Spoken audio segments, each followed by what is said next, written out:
Good evening, everybody. Welcome to episode 10 of the Unheard podcast and our first live episode over on Twitch. Hope everyone's okay. For those who are new to the Unheard podcast, my name's Salomon and I'm joined alongside I'm Dan M, Mr. Sneaks, and our guest for this evening, Mr. Samosh. Hello, boys. Hey up. Hey How's up. everything? You good? Here he is. Here he is, few Here I cuties. am. Look at me go. How are we, boys? All good, all good. Good, mate, good, good. Been looking forward to this. It's finally here. It is here.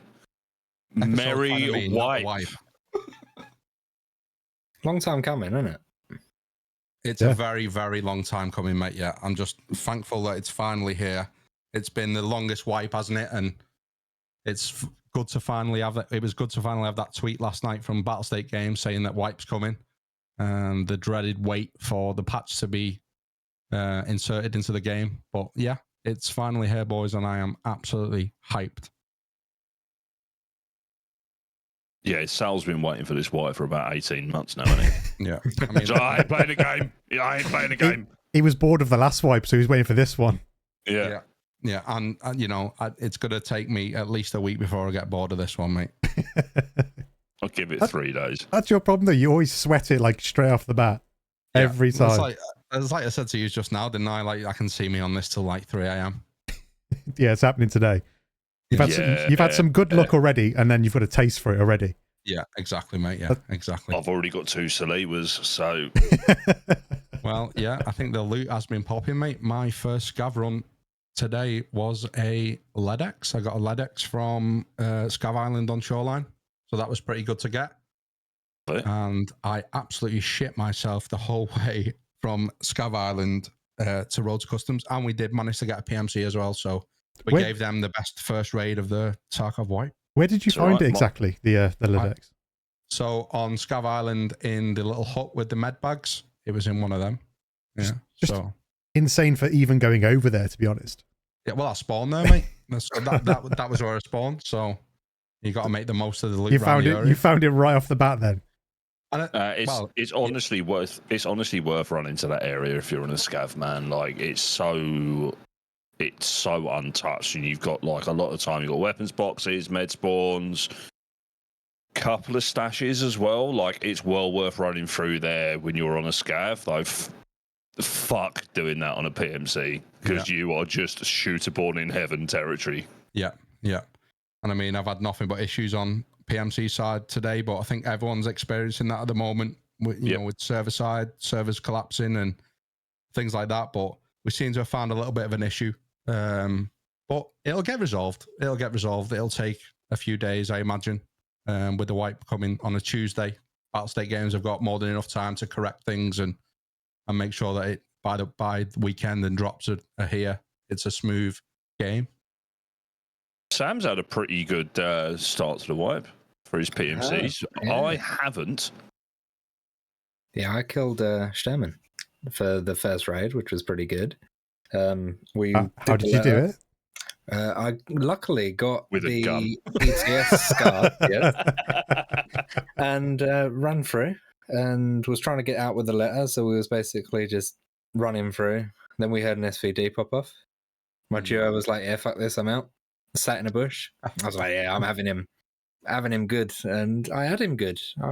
I served him his lunch. Yeah, it was good. Good stuff. And I think the best thing of that, mate, is you've got the key already. So I did get the key. Yeah. You know, you don't have to really sweat that. You can just kill him from range now and then just don't worry about that task at all. Mm-hmm. If I get to that task before moving on to something else. Did you not fancy having a look then? Oh, no, I didn't have a look. Still wanted to get out with the letter. Yeah. Venom's asking in chat, did he have an RR? No Red Rebel. No, Red Rebel. Imagine. Gutted, mate. Absolutely gutted. Yeah. I got extract camped my first raid, which was great. Someone was literally...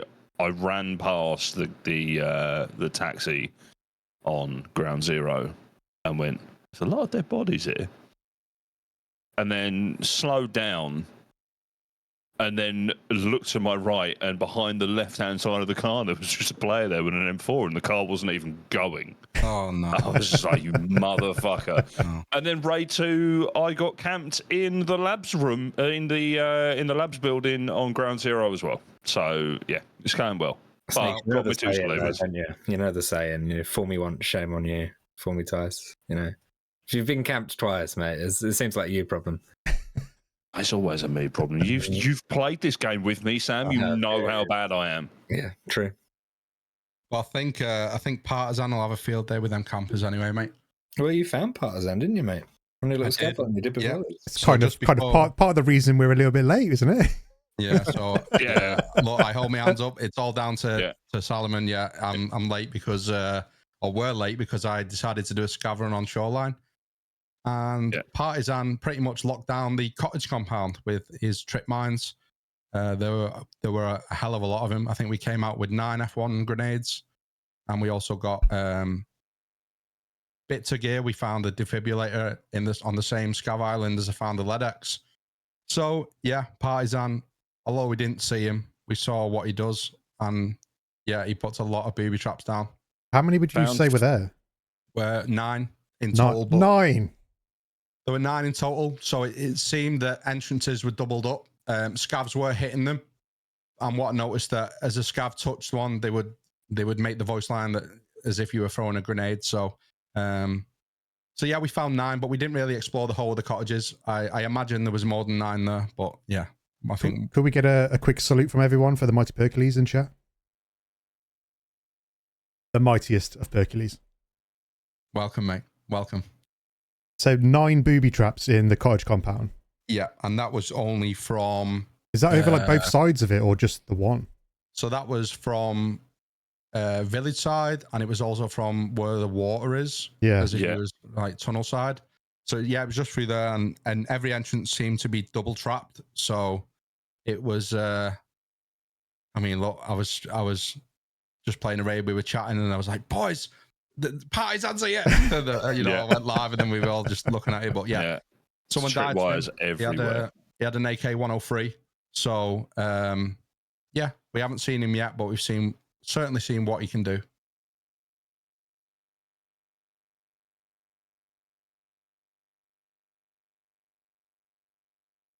I think it's worth mentioning as well. If anybody in chat wants to throw in any questions at all at any point, just go for it. We're all reading chat here, so anything you want to say, we'll read out. Oh, 100%, yeah. So yeah, definitely. In today's episode, we're going to be diving into Escape from Tarkov Summer Wipe, both on Escape from Tarkov main game and Escape from Tarkov Arena. And we're going to do a bit of gameplay. We're going to show off the new factory, and then later on, we're going to go into some community games on Arena, because I think that's where the fun is for us, right? And we can put RTA in the bin. Yeah. Only reason I play Tarkov now. Yeah, just to put RTA in the bin. But no, welcome everyone. It's good to have you in chat. And like Dan said, get your questions in. We'll do our best to answer them as we go through the pod. But I think for now, we're going to dive into the patch notes. Sal, there is a question that is probably better for you to answer. Okay. From Plorex, who was asking about whether the traps were reasonably visible. Now, I saw them because you said Partisans here, so I was immediately looking for them. But I think if you've got eyes on the ground, yeah, but just in the places that he was putting them, it wasn't just at the entrances of the cottage compound. He was putting them in the middle of them as well. So I would say, are they visible? It all depends on where he puts them. I would say that you very easily get caught out. If you're a W key player, a shift W player, then chances are you might lose a limb. But these are F1 grenades. What I should have done really was tested one to see if it does one tap you, or whether it's just limb damage like you get on landmines on woods. But yeah, in terms of visibility, I would say it all depends on where they are. I mean, look, cottages could be a key place for Partisan to put these down. We don't know. We definitely do not know. But yeah, they are visible. But only if I don't know. You've got to look for them, right? So You heard a few now, go off though, didn't you, Sal? Yeah. You didn't see any bodies along with that. So it could be that they don't go off straight away, or they don't actually kill you in one. Who knows? there was no way I was hanging around to find out, though, mate. Yeah, I think it's going to depend on. I think it is going to depend on the grenade that he uses, because there was footage in the trailer of him using RGDs, F1s, and impacts. So it's going to depend on those fuse times, right? Yeah. So because especially when we were watching you play, Sal, as well, that scav triggered one, went Granata, and then didn't die. So he obviously run away from the area because the grenade's going to drop, and there's like a F1 grenade is like a 2.5 second timer or something like that. Yeah. So yeah. It seems to be more of a click and then the grenade detonated. Yeah. But if they're impact grenades, that's going to be fucking savage. Yeah, it is. It's going to be real savage, mate. Yeah, but I was absolutely surprised that there was no PMCs lying on the ground around the cottage compound. The only one that we found was inside the unlocked cottage, just outside where one of the safes are, one of the safe rooms are. So, and he'd been killed by an AK-103. So, yeah, very interesting to see. Very, very interesting to see. And I think diffusing them was quite interesting as well. They seem to have a 10-second diffuse time without a multi-tool. And then you get the F1 grenade. So it's, 9 F1 grenades on a scav run. I think that's pretty impressive for the first few hours of wipe. Oh, yeah. You've done well there, mate. Yeah. Well, Plorix says there's a fuse timer on them, so they might have sprinted away from it. Right. Okay. Yeah.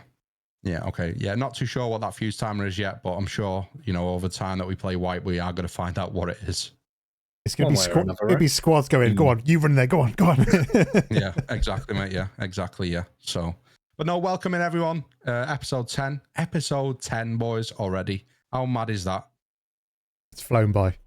It has. Absolutely flown by. We did put episode 9.5 out, but we didn't really want to call it episode 10. So, but yeah, 10 episodes in. Crazy, isn't it? We've got to save number 10 for a big guest, haven't we?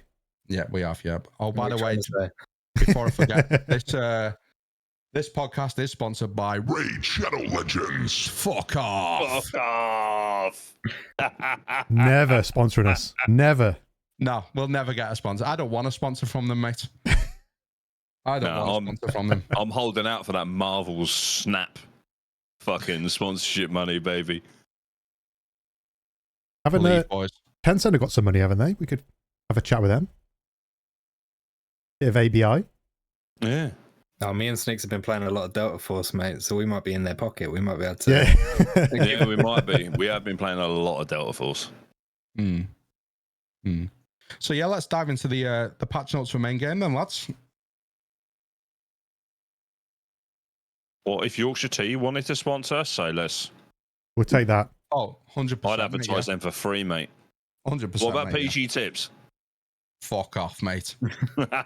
PG tips. PG can get fucked off, mate. There's no way. There is no way PG tips will be sponsoring this podcast, boys. No way. We won't allow it. No. No, absolutely not.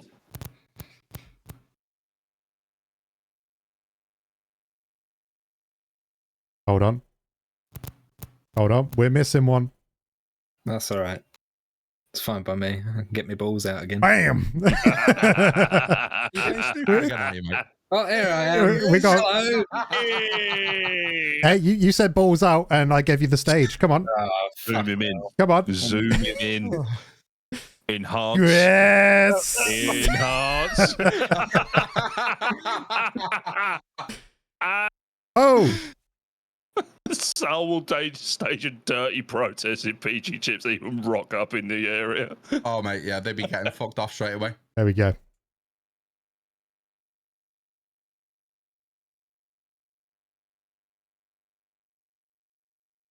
I've heard. I've done my research for this because I haven't read these yet. So that's the beauty of doing the pod, mate. We can all read them at the same time, and we can all discuss them at the same time. It's it's normally what we do. Yeah.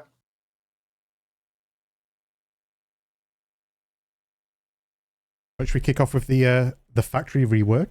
We shall, mate. It seems to be the pinnacle point of the wipe. It seems to be the main focus. So yeah, go ahead, mate. So all textures and geometry of the plant building, its interior rooms, cellars, structures, and machinery have been completely redesigned while maintaining the general dimensions and layout of the original location. It's bigger, but it's the same size. Yeah, it's big, but it's not big.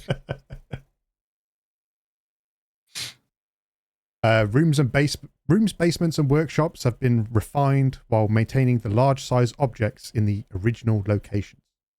Oh, okay, yeah. So the rooms have been updated, but the large. So like forklift spawn, but it's not that big. Yeah, forklift spawn. The forklift's still there, basically. Yeah. Samosh's large size object is still in the original location. Yeah. Some areas of the plant and the cellar area that connects all 4 workshops have been expanded, added outdoor areas around the plant. That'd be quite nice. Just going around the outside of it. And I've only found one so far. Yeah. I think when I had a wander around earlier. Having the outside areas is just a game changer for factory, isn't it? Mm-hmm. You know, no, gone are the times of staying inside and hunting spawn kills, and it just gives the player somewhere else to go, and hopefully it comes with a lot more loot as well. There's a lot more loot spawns. You've got more of like the dead PMCs like you've got on Ground Zero, because I had a bit of a wander around it earlier. The tunnels are all like interconnected underneath, and they're massive. So there's like it's almost like an entire another level to play on, and you can kind of vault through windows to get outside and stuff like that. So that the room for like flanking or potentially getting out of players' ways and stuff like that is massively different. Like it's huge. Yeah. I feel like so out of place because I haven't even played it. I've literally secured my name, made my character, had a flick through like the stash, and then I was like, right, that's it. Turned it off. Haven't had time to even play it. Yeah. Well, you know, hopefully later we'll all dive into it. I was thinking maybe the 4 of us can dive into an offline raid. Yeah. And we can explore it, mate, and show the guys on stream what it actually looks like. Yeah. Yeah. Do a bit of our own like grand designs. The Unheard podcast grand designs. You're going to tell everyone where you're going to put the TVs in the offices, yeah? Yeah. Talking about grand designs, I mean, I'm still staring at the wall that I've been working on for the last 2 weeks. So, for those of you who don't know, the reason that Sal has got a green screen up behind him has got nothing to do with the fact that we were going to chroma key him in, but it's because there's a massive hole into the next bedroom. Yeah, because he was trying to hang a picture, and it went horribly wrong. He sent me a picture of some like flowery wallpaper to replace the green screen with. I was like, mate, we're not doing that. Yeah, no, that is true. Yeah, so if I take the green screen down, I can walk to bed. It's a doorway now to jump straight in bed, boys. Yeah, it's a doorway just to jump straight into bed. Yeah, I have resolved the wall by removing the wall. We've removed the wall. We've removed the retaining wall. Yeah. I think the missus just took the wall off you. She was just sick of it. Yeah, it's like no more walls for you now. Yeah, no walls at all. We need to get that Lawrence Llewellyn Bowen geezer round Sal's house. I think we do, mate. I actually think we do, yeah. Can you imagine, like, because there's always a bit of a cinematic before the story and all stuff like that. So it's like, unfortunately, I'm not very good at taking pictures off the wall. Every time one comes off, the wall comes off with it. And there's like dramatic recreation of a guy that definitely looks nothing like Sal with a sledgehammer trying to take a picture of the wall, and he's pushed straight through. Yeah, honestly, but if you look at the hole in the wall, you would think Tegila's been in the room with the sledgehammer. You really would. But we move. It's a project, boys. Don't know how long it'll take, but it's definitely a project. It's a project that has been completed, and then you've started it again. Basically, yeah, we finish the room, and then we destroy it again and rebuild it, yeah. Every time. Every time. Just buy more green screens, mate. It's fine. Just hide the holes. Yeah. Can you actually imagine that? Yeah. Now, one is enough, boys. One is enough. And in fact, actually, the wall behind me is fine. I just like the green screen now and again. But the wall in front of me, on the other hand, basically I can see into next door's garden, mate. Well, That was by design, though, wasn't it? So Yeah. that was so you could see into their garden. Yeah. It's like, hey, you watching the pod? Get fucked off then. That's what it is, yeah. They'd be looking at that room Anyway, like, what is that wall white or is it green? It keeps changing like every day. Fucking hell, yeah. But well, no, the project's definitely in hand. I'm hoping to finish it come Monday. I'll hold you to it. Yeah, Monday in December. Exclamation mark, Sal's wall in chat, please, everyone. Yeah, I think we actually need a Sal's wall emote, yeah. It's just a green block, isn't it? It's just a little green square. Yeah. I actually think in Factory there are parts that were based on my wall. You know, some of the bits that are falling into it. Yeah, some of the gaps that you could jump through, you know. Yeah, the drop down in the bottom office and bathroom is based on Sal's loft conversion. Nikita sat there in the boardroom with the team and got, right, we need new ideas for Factory. Well, have you seen Salomon streaming about this wall that he's doing? And then that's it. So we got a new Factory because of me. So you're welcome, boys. The good thing is, this is day one of the Factory work, isn't it? So this is the time where you start coming up with call outs. So we're going to find some to name after you. Yeah. We still use one on Lighthouse where there's bear statues. There's like a little. I can't remember the location. I know the place. KO tried to shoot one, and ever since then it's been called K's Mates. Oh no. Yeah. K's Mates. KO's rock. So what you're saying is when we play Factory later together, it's going to be Sal's wall, is it? Yeah. As soon as I see a hole in a wall, it's Sal's wall. And then, so what happens if you see another wall? Is that Sal's second wall? Yeah. Third wall, fourth wall. Just dropping into Sal's office. Yeah. As you jump through the hole, it whispers, "Get fucked off." That is true, Tardis. Yeah, that is very, very true. Yeah, it could well do that. Yeah. That's now the noise that you get when you extract from a raid. What, get fucked off? Yeah, just get fucked off. That's the new edition coming with the next patch. Yeah, it's the Herd edition. Oh, Joey's got a question. All right, question for the boys then. Fresh account, just logged in and open your stash. What's the first thing you do? Let's start with Mr. Sneaks on that one. Ask myself why I'm doing this again. Good answer. Very good answer. Yeah, no, that is a very good answer. Here we go again. No, what I do is if I go USEC, which I've gone USEC again this wipe because I was bare last wipe, I sell all of the M4s. All of them. Okay. And I buy PP19s. Okay. I don't like base M4s. I just don't like them. That's fair. Yeah, that's so fair. I sell all of them. I buy PP19s and I sell all the MP5s as well because the MP5s you can only get 20 round mags for them, and what makes that even worse is it takes about 3.5 years to reload an MP5. Yeah. So I would rather take the PP19s, put one of those little Cobra sights on the side of it, and then go and get extract camped the car extract on Ground Zero. Yeah. Does it still hurt you that, mate? Is it? I don't really care. Like, I don't really care. I was going to die at one point anyway. Like, it might as well be the first and the second raid, like whatever. Yeah. Like, shit will get done. Mm-hmm. Oh, and I put all of my bags in bags. Yeah. And I put all of the meds in rigs. And like I try and make it as easy as possible for me to know where everything is, which will last about 5 minutes, and then it will look like Partisans dropped a fucking trip grenade in my stash. It's always tomorrow. The same, mate, isn't it? It's like you always go to stash. You're like, right, I've got no rigs. Fuck it, I'll put this commander on. And then you open it, it's full of M67s.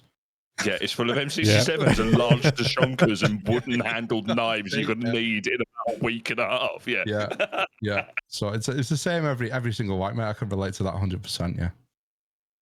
What about you, Dan? What's the first thing you do when you log in?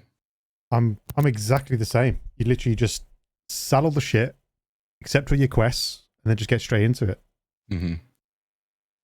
I was a little bit disappointed to see a scav jump box in my stash. That's You was normally Yeah, it disappointed hits to a bit see that. different, doesn't it? yeah. It's one of those things that you're like excited to work towards first, and it's just handed Yeah. to you. It is, yeah. But my thoughts on that were, I was happy to see it. To be honest, Can't wait I was happy to see can't wait to it. fill this with LEDXs on day one. Yeah. We're one slot in already, boys. But yeah, no, I was happy to see it, mate. Yeah, along with the other stuff. But it's I can imagine why it feels like a bit of a shock, right? Because when you go into a fresh wipe and you're looking at stats and you're like, fuck me, I've got no space. There's something I've got to do here. And then you grind for that first 1.2 million, isn't it? Yeah. Mm. And then you buy your scav box, become immediately skint, and then fill it full of shit. Yeah. So you do that every single wipe. Yeah. But this time for me, I thought it was better not having to focus on that, to be honest. I just thought of something else that we could link back to Sal. In your hideout, you have to dismantle a wall, if I remember Yes, correctly. Sal's already got it. Yeah. Sal's been in the game all along. That's the first thing he I do, mate.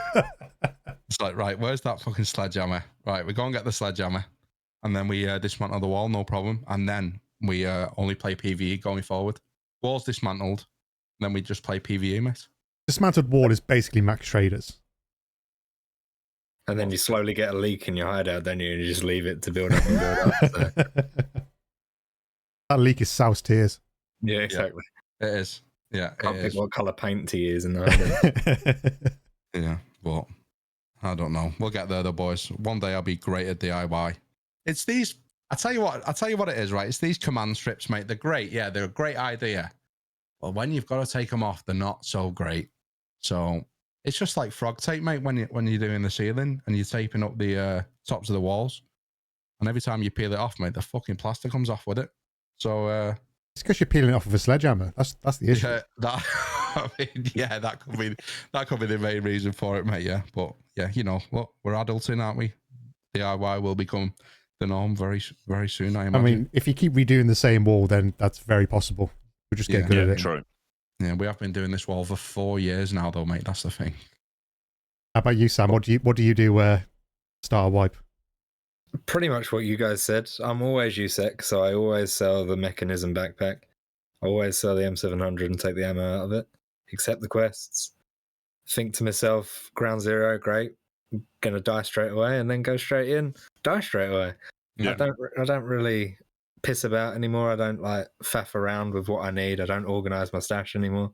I'll sell what I can, then I know that I won't use, and then I'll just go into it. Yeah. No, that's a good thing to do, mate. Yeah. I've still got very. Yeah, go on, Sal. No, go on. You can go first, mate. I was just going to say, I've still got very, very fond memories of when I first booted this game up for the first time. It was like, I have no idea what I'm doing. Mm. And I'm scared. And then I loaded into factory nighttime. Yeah. Because I didn't realise that the times were a thing, and it was pitch black. Because this was old factory. Yeah. When it was nighttime, it was just like you couldn't see a fucking thing. Oh, no, and you were fucked. I nearly had a heart attack. Yeah. IRL. Because a scav ran at me with a gun, and I was fucking terrified.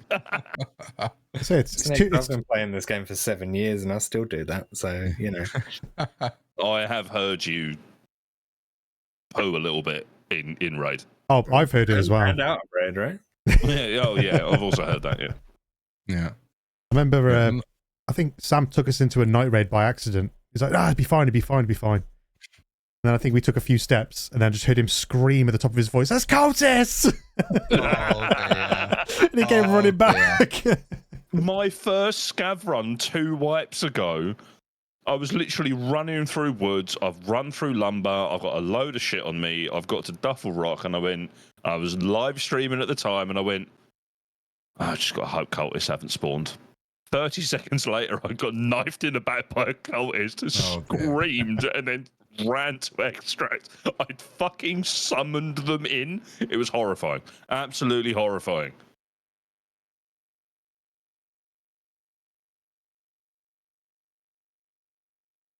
What do I like to do at the start of a wipe. I don't sell any guns. I put everything into rigs. I put bags together, and I don't touch my PMC for at least 10 scav runs. Although this time, I have touched my PMC and died to a scav. But that was fucking fun, mate. It was almost like I got naded through the weather building on Shoreline, and the animation was almost like you've been disconnected. You know, when server goes down, and you see that fade into a black screen, and then you know you're out the raid, you've been disconnected, and then it came up with the death screen. I was like, what? So yeah, we did play a PMC, but no, I normally do about 10 scav runs, and that can vary on a number of maps, mainly Shoreline, because I like to do key runs. I like to get as many keys as possible from jackets, because I think they're very beneficial going into a wipe. I'm not really fussed about ground zero to start with, but this wipe's been completely different because I've lent more on the Escape from Tarkov arena side of the game.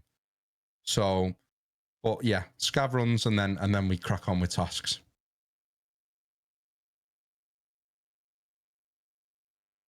We move back onto the patch notes then. Yeah. So added several new crosswalks at dead end locations. Okay. Improve the upper level area in the workshops for easier accessibility. So I've been in there and taken down a wall or something. Yeah. Adjusted the spawns and extracts for PMCs and scavs to match the expanded areas. Improve the AI behavior for all location layout changes. Redistributed the loot and containers throughout the location and added new tasks to the location. Now, Sneaks, you've played Factory, haven't you? Yeah. What did you think, mate? What were you? I saw the video that you put on YouTube about the old Factory, and it was really good. And I'm pretty sure in like a few years' time, it would be good to like go back and reminisce on the old Factory. What did you think of the new Factory when you played it? I'll tell you what, playing the new Factory and having a bit of a wander around, because I just did an offline raid. Holy shit, old Factory is dated in terms of graphics. Like, you don't notice it when you're playing it, because like the lighting is dark enough that it kind of hides the age a little bit. Like the way that I've got my lighting set up now, I look far younger than I actually am. It's all camera trickery and an expensive lens. But the new map, it makes more sense as a factory building. Yeah. Like, there's not these dead end corridors. There are side passages that you can move around, like the sewer passage that you've got, that random spawn that you had in the old map that was like left of gate 0. That corridor goes somewhere now. Like, all the corridors underneath kind of interconnect. Skybridge crosses the entire way across the map. So rather than just having that random like floating shack in the middle that joins office to the random set of stairs in the middle of the map, it runs the entire thing. Parts of it are a little more open. There's like a little med room. It's really cool having a wandering about it. Like, it still feels like Factory, but it's better. Yeah, and I'm very much looking forward to having a bit of a scrap on it, honestly. Yeah, I'm looking forward to it as well. Have you played it, Samosh? No, I haven't played it at all. I feel like it's going to be a bit, it's going to be different. I'm very nostalgic when it comes to Tarkov, and change is scary in terms of that. I'm worried that people play Factory for either intense PvP or because their systems don't run the other bigger maps. So I'm worried that expanding it too much and adding an outside world to it and stuff like that, and the objects that they got to render in the distance, is either going to ruin people's FPS or it's going to make Factory just not as intense for PvP. Yeah. So, from what I've seen of the outside bits, and I've only found one area, it's still surrounded by walls. So there isn't like the long distances. It's almost like, if you stand at the co-op extract on woods and you've got the partially rendered stuff in the distance that's like not really got a lot of texture on it, it's just to give you that simulation of perspective and distance. Yep. And size. It's like that. You can see kind of bits in the distance, and that's about it. Yeah. Have you played it, Dan? No, nothing. I've literally just made my character, and that was it. We'll have a lot of fun then, aren't we, boys, when we do come to switch the game on? Oh, it's going to be good. I didn't even really... I had a bit of a wander around, but I didn't really, like,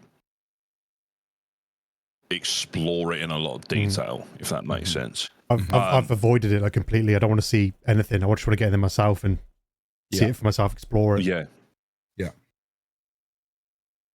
Yeah, it'll be interesting to get in there and dive into it, boys. I'm really looking forward to it.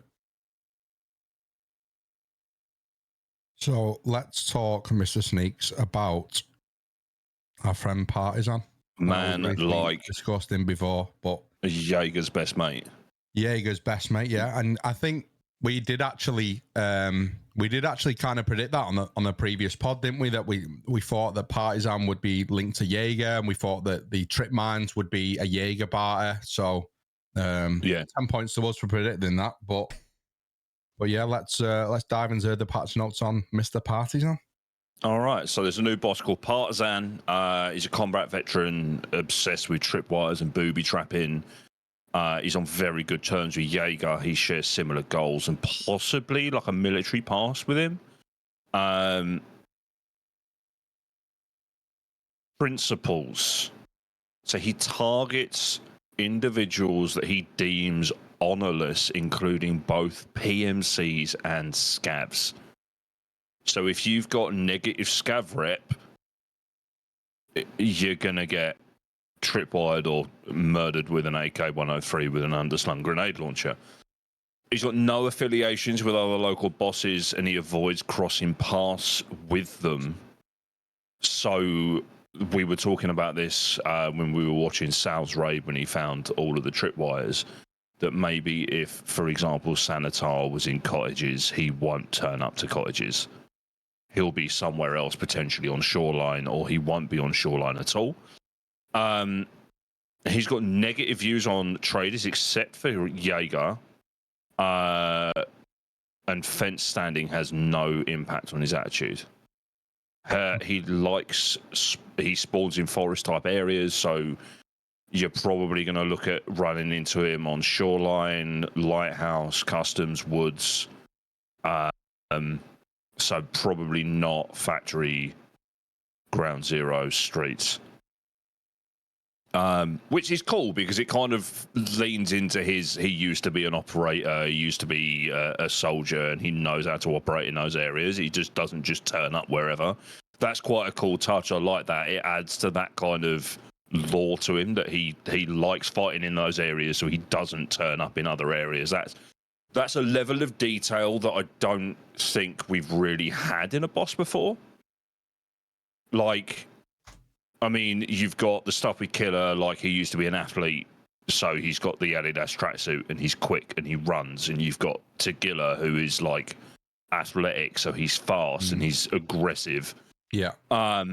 But like that kind of like little bit of nuance, I really like that. Karma influence is most likely to appear in raids with low karma PMCs or scavs and will hunt them down. He prefers to use stealth for combat, using terrain to set up traps and engages combat strategically. So again, that's really cool because, I mean, in terms of like the only other boss you've got like that is Bird Eye. Yeah. And even then, when the goons spawn in, there is a strong chance that you are going to get pushed by night, with Bird Eye kind of being an absolute pain in the arse at long distance, and then he moves and rotates. So having like a lone individual that does that's pretty cool. Like, it's going to be a difficult fight. It's not going to be like fighting Rashala or someone like that. You know what he does. Like, there's going to be a lot of variation with what Partisan does, which I'm really excited to kind of find out about it. He acts alone, sets up tripwires, uses grenades, and tracks targets silently across the map. And a lot of this is focused on this whole new hidden parameter of karma and PMC karma. What got me with Partisan really, mate, was the fact that, you know, we're only a few hours into wipe. I'm scavenging on Shoreline and a PMC's died to him, which suggests to me that is that enough time to get negative PMC karma? I'm not too sure. Does he just spawn into a raid? I'm not too sure. But I was just a bit confused to see the traps, see a player that had died by him. So it'd be interesting to see what that actually looks like, the karma side of it, and especially now as well. If Partisan's in a raid and you're going in and all you've done is spent time killing scavs and scav karma's very low, then he's gonna just get you fucked off straight away, isn't he? Yeah. And it's it's interesting to see. Did that guy in cottages, was he camping? Was he not playing like an open play style? So we've got some points from Perkley saying the patch notes state that if you bump into him, you should still be prepared for a firefight. Yes. Right. Okay. Yeah. Yeah. And he says, you need to make a choice whether to engage him or to outrun him. Yeah. Right, okay. Yeah. Yeah. But I think with scav karma, you don't start as necessarily negative, but it's incredibly low, right? Is it below 0 that you start? I think it's 0. It's 0. So, like, I mean, if you're counting that as negative, then basically everyone has either negative or completely like no karma whatsoever. Yeah. So that could potentially be it. Either that or Partisan was on the map and our poor mate that we found dead in Unlocked, or that you found dead in Unlocked, just saw him, maybe fired a couple of shots, because if I remember rightly, like one of his mags wasn't fully done and just got binned. So it could have been one of them. He should have got fucked off instead of taking the fight. Yeah. He could have seen him at distance, thought it was a PMC running through the woods or something, shot at him, and then found out. Yeah, got absolutely laser beamed. Yeah. He died to a shot, didn't he? So yes. He didn't fall to one of his traps. No, he died to a shot. Yeah. So potentially he died, and then Partisan set up the traps. Yeah, that could be right. Yeah, that could be right. Right, because there could have been a second that left and went, "Oh, I just got killed by Partisan. Yeah, see you later, mate. Sorry about that, Packer. Laters, bruv. I'm out of here." I've got 3 solos up my arse. See you in a bit, mate. Yeah. That could be a good mechanic though. Like if Partisan's AI is to go, "Oh, I've made some noise here. I better set some traps when PMCs push it." Yeah. Well, like I said, like some of the trip mines are noticeable, some aren't. Especially when he's planting them in the terrain, they're really hard to come by. Yeah. But we didn't see anything on like loot containers, or we didn't see anything on dead bodies. So, because you would imagine, right, if Partisan's going to kill that player, potentially could go up there and plant something near the player. I mean, look, we don't know. It's early days yet, but he certainly looks cool. I've not seen him in the flesh, but I've definitely seen what he can do. So this fight's going to put you at a massive disadvantage, though, because your natural response to a boss is to like flank him or whatever, but you've got to play it so much slower now. And he's going to know where he's put his trap, so he could chase you quite easily. But if anyone is listening to the pod over on Spotify or on YouTube or Apple Music, get in touch with us. Let us know if you have seen Partisan on a map that's different to Shoreline. We'd be very, very interested to know. Very much so. What maps he's actually been on. But yeah, for now, we've seen him on Shoreline. We've seen what he can do, but we've not seen him in the flesh. Yeah. And what it's like to fight him as well. Yeah. Because I imagine he's going to be very difficult to fight. Yeah. You know, I imagine he's going to be pretty similar to what the goons are. You know, especially because he runs alone as well, right? So it's not like it's Gluhar with his guards or Rashala with his guards. He's got to run alone. We know what Killer's like because he's alone. It'd be interesting to see, and especially just with the weapon that he's got with the underslung grenade launcher on it, and it's going to be very, very interesting to. And I'm pretty sure that tonight there's going to be clips everywhere of Partisan getting nailed from a distance or someone having a scrap with him. So. Yeah, it'd be really interesting to see, lads. So moving on, we've also got the introduction of PMC Karma, which is a new hidden stat that changes based on a player's actions. It's increased by playing openly and decreased by dishonest actions. So, and I'm not going to lie, it still does hurt a little bit. That extract camper on Ground Zero. Yeah. GG's, enjoy getting tripwired at your next car extract, you fuck. The number and balance of karma triggers will continue to evolve. And some karma changes are indicated by a distinctive sound notification, which I haven't heard yet, so I'm not sure what it sounds like. But it doesn't look like it depends on whether or not you're killing people that are not in your faction, because I honestly think that is going to be far too difficult to implement. Just because, like, if you think about it, right, like the starting bear gear and the starting USEC gear, for example, they look incredibly similar, especially at a distance. Mm-hmm. And especially when you're playing a game like this, you see a PMC that isn't your mate, you're shooting at that PMC. You're not going to go, oh, is he a bear or is he a USEC? Or have I got like a fucking flip book of all the different USEC and bear PMC outfits? And like, oh. And then what happens if you run into someone with killer's tracksuit? Yeah. Oh, sorry, mate. Can you tell me whether you're bear or USEC before we get into this fight? Like, it's just not going to work like that. It's quite interesting that it's hidden, though, because obviously with Scav Karma and your Scav rep, that it's visible through the fence. Yeah. Traders, you can see your fence rep, and that means that you're either a bad Scav or a good Scav or whatever else. Mm-hmm. I wonder why that they've chosen to keep it hidden. Is it because they haven't implemented everything that they want to implement into the karma system, or is it just, I don't know? I think it's a BSG thing, isn't it? And BSG have got a thing for leaving things out of patch notes and letting the player discover it for themselves. But I'm actually glad that it's hidden, to be honest. Yeah, I'm just interested to see like their reasoning behind it.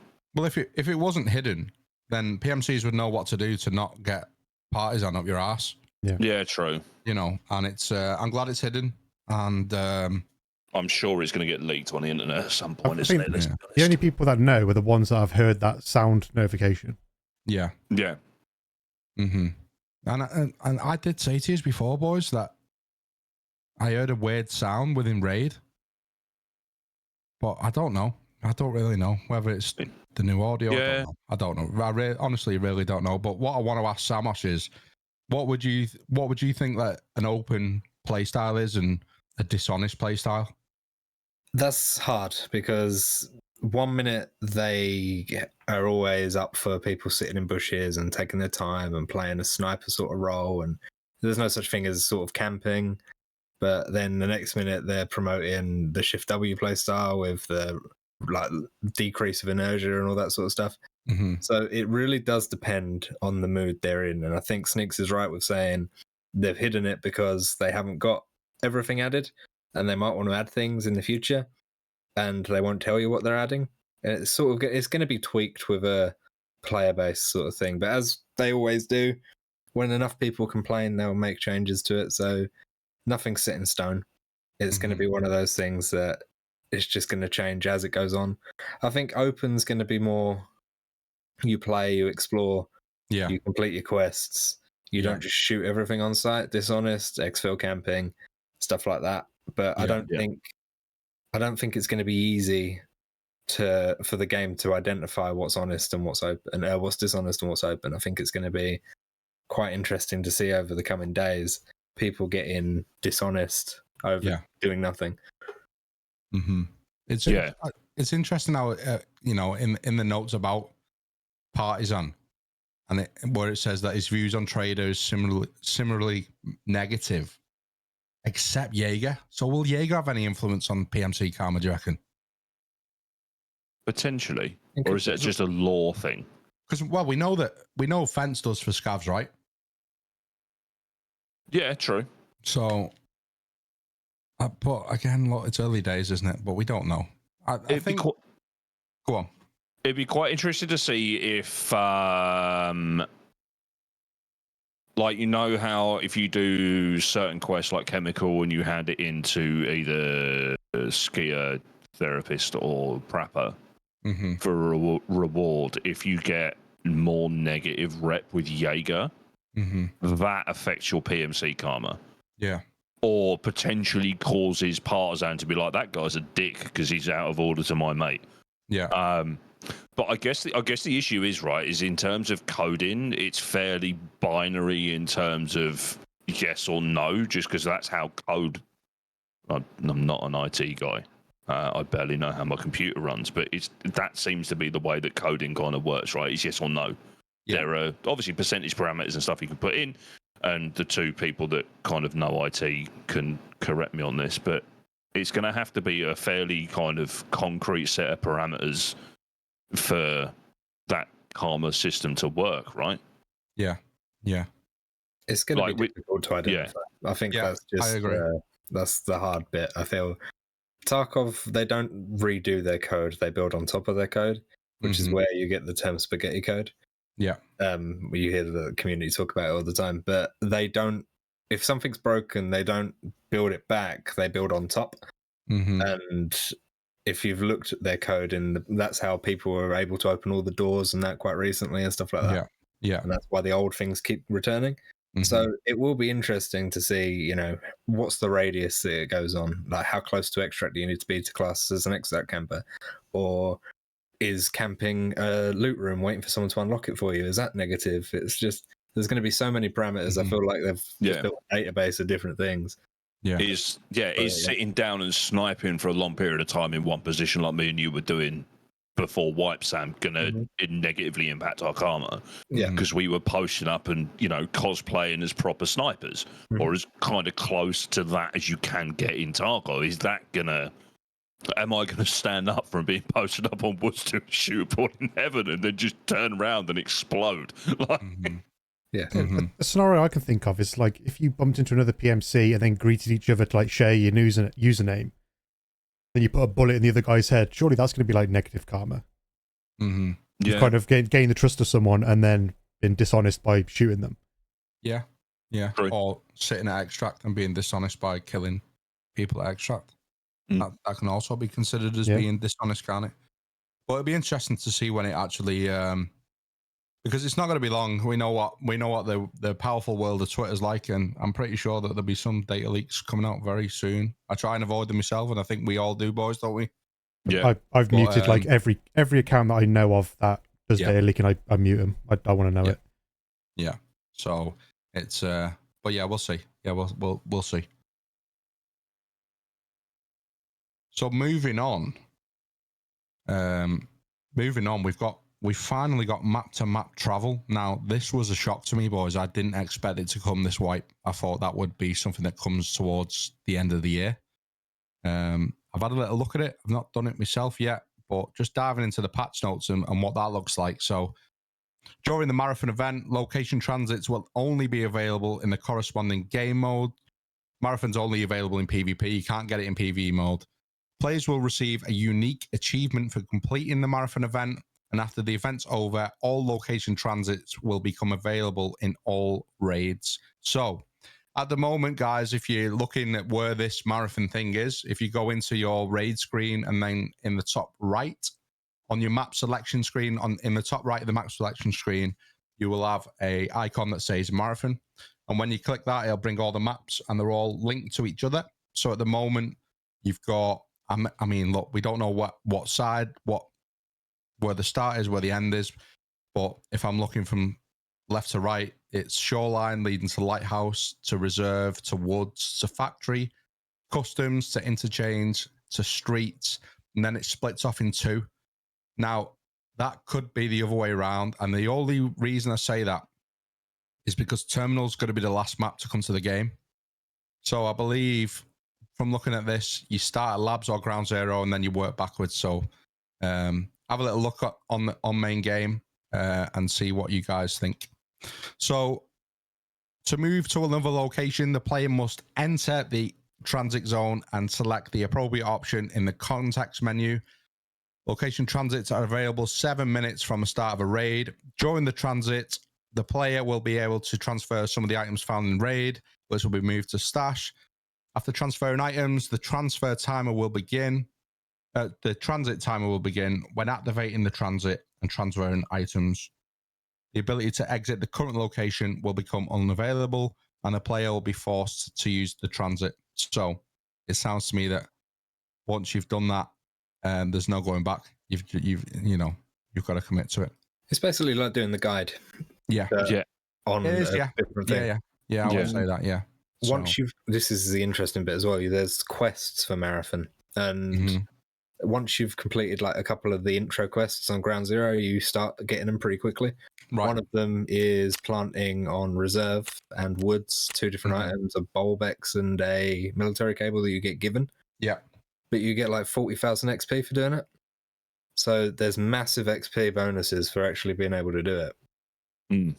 I don't know how many people are going to do it or how many people are going to focus on it, but it's quite interesting to think, this early in the wipe, you can get like 100,000 XP by doing 2 of these quests. Yeah, I'm really interested to see if it's separate lobbies as well, because it's a separate map choice screen. It is separate lobbies. So that's going to be the issue with that, is that everyone that's doing the same thing. Yeah. So if it's only potentially one car extract, what happens? Can everyone extract from that car extract, if that makes sense?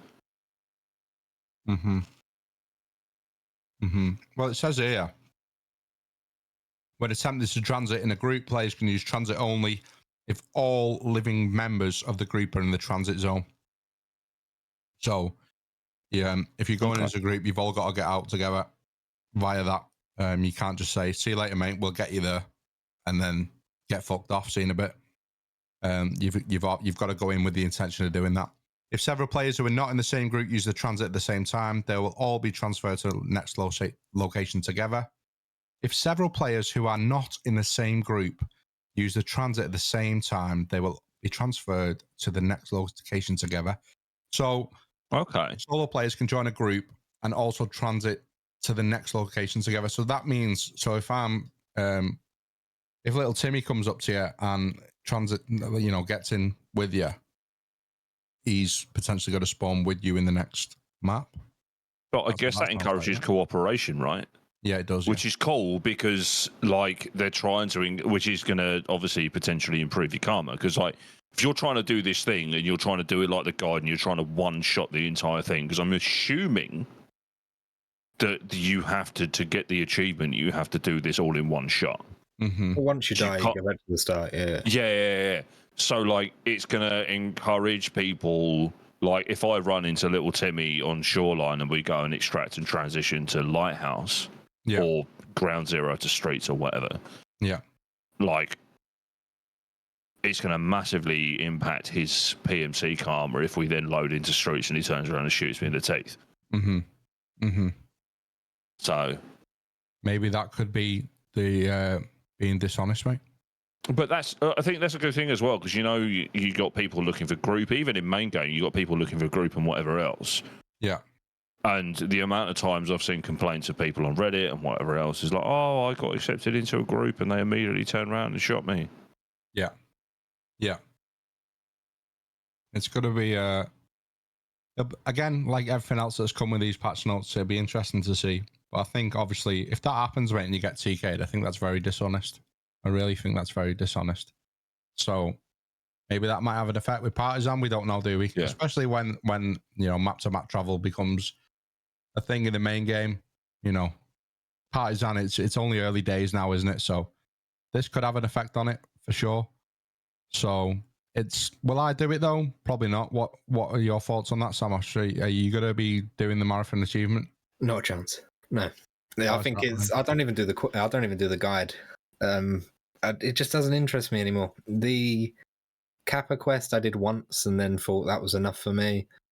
I don't think it's new enough. Sure, it's good to see this is how it's going to work when they do open it all up, but I don't know. I feel like I'm just at the point where I just want to play until I get bored of it, and then I'll do something else. And the fact that this is going to be the shortest wipe cycle we've got, I don't feel like I want to put so much time into this when there's other things that I could be doing, like the new factory and stuff like that. Yeah, for sure, mate. I was going to say, if this came like a few years earlier, where you were like really into making like your YouTube gaming videos, would you think you would have attempted it then? Yeah, probably. Yeah. I would be doing it. I'd be doing it day one. But it's just a case of where you're at in the content creation life cycle as well. Yeah. There's surely going to be people that are like, the new YouTube content creators out there that are doing it now, and all the power to them. But it seems quite tough that you've got to go through all of them, including labs, in one hit. Yeah. And do quests on those levels as well. Yeah. Yeah, it'll be interesting to see. But will you do it, Dan? I'd like to have a go at it. I can't see myself completing it, but I'd love to have a go. Mm-hmm. Like I've never attempted guide. You've never attempted the guide? No. It's painful, mate. I've heard. I've heard. I've done the guide a few times. I've done it solo once, and that was honestly the most stressful 3 hours of my life. Yeah, it really is painful. Because I did it in 3 hours, mate. So well done. I did it in I think I did it in 2.5 hours. Because I started streaming, I was like, right, I'm going to do a guide, and then someone went, no balls, you won't do it solo. I was like, oh, for fuck's sake. Mm-hmm. And then I fucking did it. But I started in factory, and I think I died twice off the bat doing factory. Yeah. And then the third time I did it, I extracted from factory, and I hadn't re-accepted the task. So I had to do factory 4 fucking times, and then went into labs. Luckily, it was a dead raid, so I went into labs, and then I did... What was it? It was before Streets and Ground Zero existed. So I think I did Factory, Labs, Reserve, Shoreline, Interchange, Customs, and then Woods. Yeah. And yeah, it was heinous. And then every other time I've done it since, I've done it with a 5-stack because it was safer. Yeah. Has anyone got close to finishing it and then died? But yeah. Yeah. First time I did it, I died on the last map. Last map, yeah. Yeah. How about you, Sam? As well. I have, mate. Yeah, I'm pretty similar. Yeah, it wasn't the last map, but it was certainly the back end of the Close to quest it. line. Yeah, yeah, close to it, mate. Yeah. What about you, Sam? That's why you get labs out the way, though, right? That's why you've got to get labs and factory out the way, mate. Get them ones out, the close combat maps, get them done, and then you've just got to be a rat for the others. Yeah, I think that's the thing with the guide that makes the guide easier than this marathon thing. At least you get to pick and choose what maps you do first.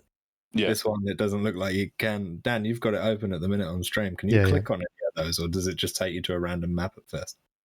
No, I can't click on anything. So if you click, you just go ready. There we go.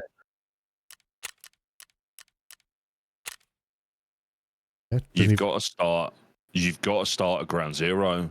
Yeah, it doesn't tell you where. Doesn't tell you where you're going. Yeah, you've got to start unless you have a labs card. You've got to start at Ground Zero then. Yeah. Oh, Average has just said you start at Ground Zero. Has Average completed it yet? Of course he has. Twice. He's completed it, reset his account. If he hasn't, then he's going to stay live until he's finished it. That's what I heard, yeah. Yeah. Your average 24-hour stream confirmed? Yeah, that's it. He's playing Arena. Good on him. He's playing Arena. Fair play. I can't wait to put you in the bin in a bit. No problem. Where you going? But yeah, look, it looks like a load of fun. But will I do it? No. Probably not.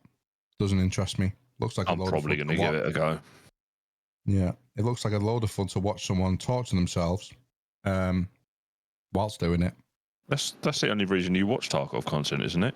To watch someone else go through pain and suffering. Yeah. So that's the only reason I play it, mate. It's like you wake up and you get up in the morning like, oh, I've had no pain and suffering for a few hours. Back on Tarkov is. But yeah, it's another thing for players to do if they choose. If that's the type of content that you want to do, if you're an achievement hunter, then that might be interesting for you to do. So Joey the Pom has just said that a little insight on the Karma thing. Clean sat in a bush to go for a piss. When he come back, he got an audio alert. The assumption is that he lost Karma. Right. Okay. Interesting. See, in my opinion, that's a bit much, isn't it? If that's true, and not just if that assumption is correct, sitting in a bush to go for a piss or sitting still for 5 minutes. You just piss yourself, mate. Easy. Or tape a bottle. Have you not got a bidet in the bottom of your gamer chair? Imagine that. I just got shit stains on my game edge here, man. It depends on how long you piss for, then, doesn't it? Yeah, it does. Yeah, and you know, we all know if you hold a piss for too long, mate, you spend about 5 minutes getting out. But it's and then pissing, or and then go for a piss, mate. Yeah, but let's just confirm what we talked about before. You know, if you stay in an area for too long, I mean, going for a piss is a bit silly, though, isn't it? Yeah. You just got to VoIP. Partisan, I'm going for a piss. I'll be back in 5 minutes. Yeah, get fucked off. Yeah. If that's the case, Nonny Big Ears has no chance. Yeah, there'll be no. It's on him for playing. It's on him for playing when he's half cut all the time. Yeah, and he's already broken the seal by the time he's clicked go live on fucking OBS. Like, he's going to have negative karma anyway because he shoots first and then asks the person that he's just TK'd if they were the person that he was loading into raid with. Yeah. And Joey has just confirmed that. Yeah, you just have to piss yourselves, boys. It's what true gamers would do. Yeah. Yep, Joey the Piss. Thank you. Yeah, I always Joey the Piss. I always relate to the South Park episode, the World of Warcraft episode. Yep, with South Park and with Cartman. Mom. Yeah. Bathroom. Oh boy, that was a big one. Yeah, and that's kind of like half the reasons that I'm taking these pictures down on the walls, like, because eventually, you know, I'll have just a clear run straight to just stand up and have a piss, mate, and it'll just go straight into the toilet, no problem.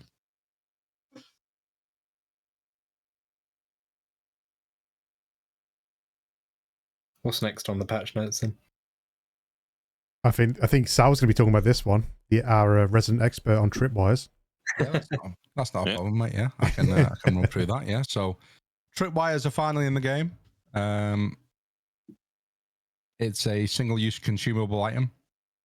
The tripwire installation kit is required to install the tripwire, but the item cannot be found in raid or bought on the flea market, and the kit will be available for purchase. The kit will be available. Words, Simon. You can get the kit from Jaeger's task chain. Now, I haven't seen that task chain yet. I imagine that's something that we're going to get further on in the wipe. But yeah, you can only get that from Jaeger. When the item is in inventory, the player gets access to the tripwire mode by using the B key on appropriate grenades. This can obviously be changed depending on what your keybinds are within the game. The grenade must be in the hands to switch to tripwire mode. The tripwire has a minimum and maximum installation length. It can be placed on any flat or slightly inclined surface. And tripwires can be activated in a number of ways. Shooting the wire from a short distance, hitting the wire with explosion shrapnel. I would imagine throwing a nade at it. Hitting it with a melee. Yeah. Walking through it. And jumping up and down on the wire. Go on. And also hitting the wire with any physical object, including players, bots, and items. During activation, the tripwire does not explode instantly, but with the fuse delay specified in the grenade's description. Now, we talked about impact grenades coming in. I wonder if you can throw your bag at it. Well, we can certainly test that out, mate. I'll let you do that, though. Sam, you know that mechanic in Delta Force where you can pick up dead bodies, the crates and stuff. Yeah, and the crates, you just drop them on tripwires. Here, God, have your mate back. But the tripwires can be disarmed. To do so, approach the booby trap grenade and disarm it through the context menu. Disarming takes a certain amount of time. Having a multi-tool in your inventory significantly reduces the disarming time. Now, I disarmed 9 of them earlier, and that took 10 seconds of time. I imagine that with the multi-tool, which has finally got a use, by the way, we can diffuse them in a lesser time. I mean, they've always had a use where you just chuck it in a boat. Yeah. So after disarming, you can pick up the grenade used in the tripwire. Tripwires disarm on their own after a certain amount of time. That's interesting, to be honest. That's interesting. So you can't plant them at extract and then run away, do the rest of your raid, and then go back to your spawn point and see if there's any dead players that have run to Emma Commons. They've done that for a reason. Yeah. Oh, 100%. Yeah, they know what Tarkov players are like. Yeah. Yeah. I'm just going to throw this one out there as well. I know, obviously, we've had this info about PMC who's had to remain in one place because, obviously, the player's gone elsewhere. Stankrat's fucked. Nah, he's not. That's confirmed, mate. He's going to have the most, isn't he? He's going to have the most PMC, like partisan kills by the end of this wipe, I guarantee it. Yeah. He's also going to have the most tripwire kills by the end of this wipe. Yeah. It's going to be fucking hilarious. Not to mention, what about Sky when he does his foreman cosplay? Oh, what? When he goes and lies down near Gate 3? Yep. Yeah, but Partisan can't get him in Gate 3 in factory because he doesn't go there. But that means he's a factory main for life now. No, he's never going around. Suspicious man walking around factory with an AK holding a branch in front of him. Yeah. I'm in the woods. every time someone duos with Sky, after that, it'll be like, where are we going? And they'll say like a map. Does it have trees there? Yeah. Oh, no, I don't want to go. I'll go. Yeah. Jaeger's mate's really fucking angry at me. I wonder whether the diffuse times take a different amount of time depending on the grenade that's used. Yeah, I don't think it will. I think it'll be the same diffuse times, and it was 10 seconds normally. Yeah, and then 5 potentially with the and 5 potentially.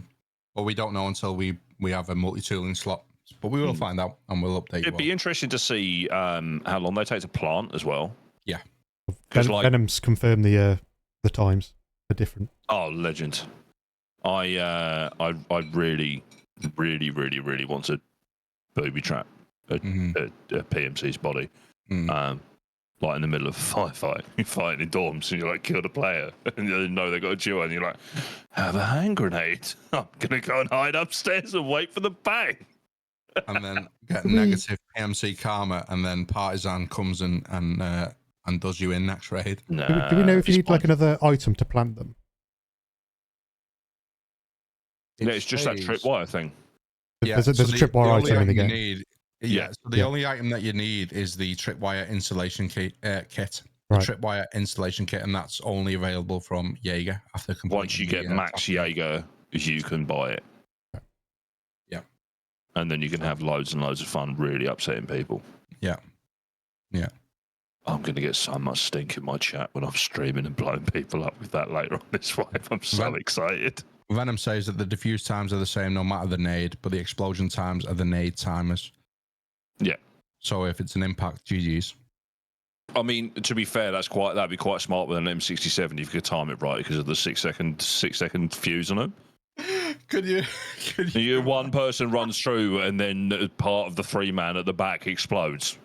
Can you imagine running through? Right, it's like, oh, look, there's a tripwire here, but it's not gone off. We're safe. And then the guy in the back gets done by an M67. Love it. Yeah. Or you lead them into your own tripwire. So you run through the tripwire first, them chase you behind, and then they die afterwards. Yeah. Well, it'll be, they look cool anyway from what we saw before. I'm looking forward to Sam recreating Home Alone now. Yeah. I'm amazed at how many there were. I was expecting maybe 1 or 2, but there were so many, dude. Yeah, and we didn't even scout the whole compound. That's the thing. Yeah. I reckon there was easily 9, and we heard at least 3 grenades go off in that scav run as well. I reckon there was easily. Well, there was 2 more entrances. Yeah, there's probably another 4 at least. So, but yeah, they're finally here. People always, or the people that I've spoke to always got the shit on about them. Didn't really find them interesting in the game, but look, they're new, and over time you'll adapt to them. So, and I'm looking forward to watching many people getting fucked off by them. To be honest, it's gonna be very funny, very funny. Moving on. Moving on to things that are going to negatively impact your PMC karma. Bipods and weapon mounting. I finally got used to the bipod of the fucking DVL, and now I'm going to get killed by a man and his crow mate because I've used a bipod on the DVL. Yeah. So they have added finally the ability to mount and use mount weapons. Use bipods to mount a weapon. The player must aim at a suitable horizontal or vertical surface. Press the mount weapon key, the V key for default. Why do I feel like I'm going to need to get one of those MMORPG mice by the time that Tarkov comes to 1.0 with like the 36 mouse buttons on the side, so I can actually do anything in this game? I've got one coming tomorrow, mate. The recoil and stamina consumption is reduced when firing a mounted weapon. To mount the weapon on a bipod, press toggle bipod, which is Control V by default, and then point at a suitable horizontal surface and press the mount weapon key. Again, you're going to have people that find the really cool keybinds that you can do, like the press and release to use a hemostat and that kind of thing. I would assume, which is going to make that easier and quicker to do. Mounting the weapon while prone is only available if the bipods are installed and deployed on the weapon. The icon in the corner of the screen shows whether the weapon is mounted or signals that the given surface is not suitable for mounting. Mm-hmm. Mm-hmm. I feel like that's going to get refined at some point, because that seems like an awful lot of buttons just to do that and put gun on a box. But again, like, people are going to find ways to make that quicker. Like, so before the game reset my keybinds, like my inspect weapon and fix malfunction is press to inspect the weapon, release to fix it. Yeah. So people are going to do stuff like that and find ways around that to make that quicker and kind of more convenient for them. Mm-hmm. The good thing I take away from this bipods and weapon mounting is the DVL bipod. Oh, yes. I think that's the only time that I would use it. I don't think I would stand there and mount a weapon just to fire it. But, you know, because for me personally, I think that's just, especially if you've got a light machine gun or whatever you might choose to mount, I think you're just asking for a headshot, to be fair. But having that bipod on the DVL that's always been a bit of a wasted modification, I think it's good now to finally have put it to use. That was the one positive that I took from the bipods and the weapon mounting. I think it's good for snipers, but I do have one big problem with it: the fact that it decreases stamina. Mm-hmm. It shouldn't. The toll. It shouldn't unless you're firing it. If you've got a bipod on your weapon, you're not holding it. Mm-hmm. You know, you're not holding it. You're not supporting the weight or anything. Yeah.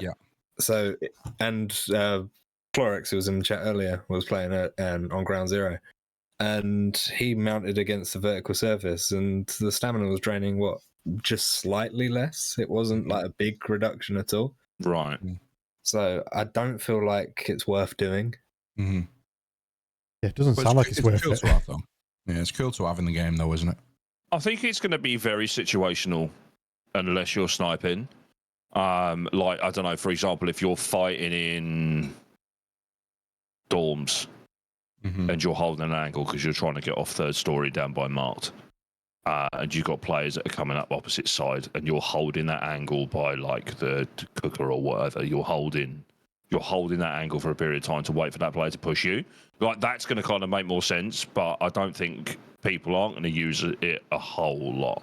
Mm-hmm. But it is a nice feature. Yeah, it is. Yeah, it is. And I'm sure Ontorius is going to be made up with it, mate, because he loves the DVL. Absolutely loves the DVL. So I adore that gun as well. Yeah. So have you seen a photo of a DVL in real life in black? I've not, mate. No. Oh, it's fucking sexy. Mm-hmm. So, but yeah, it's finally it's. But will they use it? Probably not. Will you boys use it? No, probably not. Oh yeah. Hmm. Is that for a certain weapon that's coming up later in the patch notes? Oh, I'll definitely use it for the DVL, 100%. Oh, the M60, yeah. Yeah. I just want to mount that and just like do my best Rambo impression. Mm-hmm. Yeah, but talk to us about what's come to Hideout, Dan. The new Hideout zone, Gear Rack. The Gear Rack zone is added to the extended part of the Hideout and has 3 upgrade levels. Each level adds a mannequin which can be used to display any gear equipable to your PMC. You can equip gear from the mannequin or exchange the gear already equipped by your PMC for the mannequin's gear. Pouch items and special slot items do not apply to equipping and exchanging. Mannequin gear is displayed in the list of kits window. You can equip a kit from a mannequin there. That's interesting. Has anyone dived into the hideout? No. Nah, I've unlocked a couple of bits and that's about it. Yeah, I had a look at it before, and there was only one thing that I noticed, which we will come on to. But yeah, look, it'll be interesting to see that, mannequins that you can display gear on. I think visually it's just good to have. So the slick that you get from the quest will definitely go on a mannequin and never go into raid. I don't think people will use it for its intended purpose of what they've said there. It's just going to be, you just turn them into like bosses and equip them with the full gear set. Yeah, 100%. It's going to be more of a visual thing than an actual like useful change. Yeah. But it's here. Yeah, it's here. And on Tarkov TV, it looked really good. On Tarkov TV, it looked really good. It might be handy, like at the time period we're at now, where your stash is just full of junk. You just start using that to chuck kits onto, make some space. Just going on that point where it says, you can equip gear from the mannequin or exchange the gear already equipped by your PMC. If you're going into a raid, and it's just going to reduce that downtime, isn't it? Where you get out of raid, you've died, just hop into your hideout, get all the gear on, equip your weapons, and you go again. It'll be that much quicker than a preset, though, is it? Well, no, but visually it'll look better. Yeah. And I still don't use presets now. I feel like fucking Tony Stark, wouldn't you, mate? Just go and get another suit on, no problem.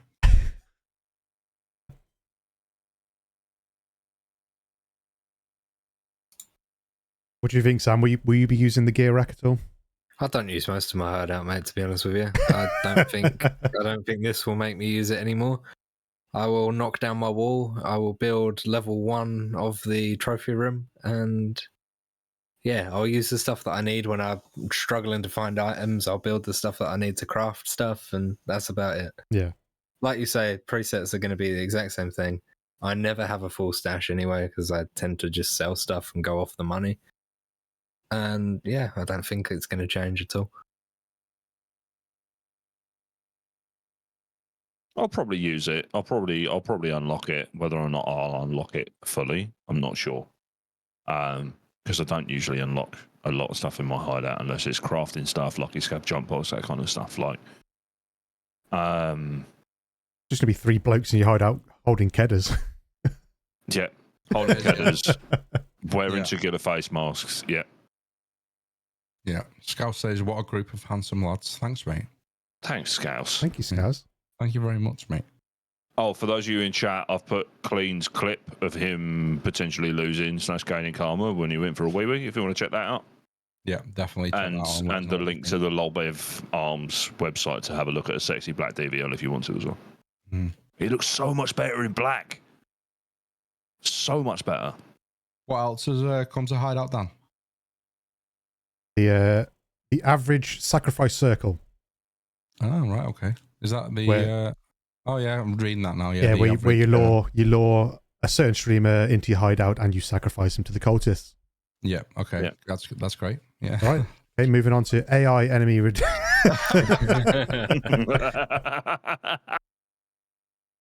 that's great, yeah. The new cultist circle is located outside the main hideout. You can sacrifice up to 5 items or 1 average streamer. The value of each sacrificed item is added up. This total determines the value of items received as a gift from the cultist. Cultists cannot deliver items while you are in the hideout. All right, okay. If the value of a single sacrifice is above a certain threshold, there is a 25% chance to receive items needed for active tasks and unfinished hideout zones. Didn't know that. The value of the sacrificed items is further increased by the bonuses from Sacred Amulet, Hideout Management Skill. Players who have purchased the Unheard edition will have the cultist circle built instantly. Yeah, so I noticed this circle straight away when I went into hideout. So it's to the bottom of the security gate by where Lucky Scav box is, and you can currently offer one item. Now I was tempted to offer the LEDX. Is it average idiot? No, average wasn't the option, mate. But I imagine that he will be very, very soon. But I was tempted to offer the LEDX, but I didn't because obviously you need a founding raid LEDX for therapist. And I always have a bad time finding the LEDX in raid. So it was good to finally see it. And if you guys are watching on stream now, you'll be able to see what it actually looks like. And like I said there, you can put one item into it at the moment. So yeah, look, it's new. We don't know what to expect from it yet, but it looks cool. It looks like somewhere where the mucky goths would hang out. One of the things that I'm taking from this, right, is that cultists can't deliver stuff to you while you're in the hideout, right? So Santa is a cultist. Because like he won't deliver your presents. Yeah, he won't deliver your presents if you're in the front room. They're not gonna. He ain't gonna come down chimney, right? If Santa is a cultist. Yeah. Could you imagine? Can you imagine the horror of a small child going, "Oh, Santa's here." And it's just a guy with a pistony plague mark. Yeah. Basically leaving your key under the mat, isn't it? For any of your cultists, mate. It's just come in. Yeah, I got dump some stuff in there. Yeah, these weird blokes wearing robes. Just let them in the house. It's fine. Don't worry about it. So I wonder how you would obtain that if you've not got the Unheard edition. It's got to be a craft, surely. I'll let you know because I didn't spend the money for that. So neither did I. I'll let you know. Report back to us on that one. It'd be interesting to see. Yeah. I kind of think it's quite cool that it's behind the security gate as well. It's like your porch for your hideout, isn't it? Like you just leave the porch door open, or I've dead bolted the door, added 17 more locks to it, so these weird bastards can't come into my house. It'd be funny if you could catch them in the act. Like you just press exit on your hideout, and quickly snap back in. You just see a door slam shut. Dan, it's quite interesting that it hasn't grayed out any of the items for you. So in theory, you could put your Mark of the Unheard in there and give it to the cultist. See what happens. Just deliver all of your packers, mate. They're like beef. I was there. They're vegetarians, mate. Actually puts it in the circle. That's pretty cool. Oh, that's cool. Yeah, that is cool.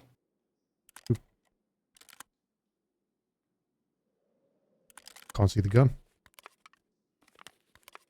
Oh, it's down here. Yeah, it is there. Yeah. Oh, it's in the left-hand corner. Yeah. No, it looks cool. Yeah, it does look cool. Yeah, boys, enjoy your beef. It's going to take him 3 hours to eat the beef?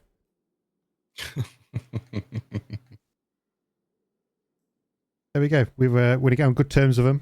Give him a can of stew, and then we'll see what we get from that. Probably a LEDX. Come on. Our best stew. Red key card.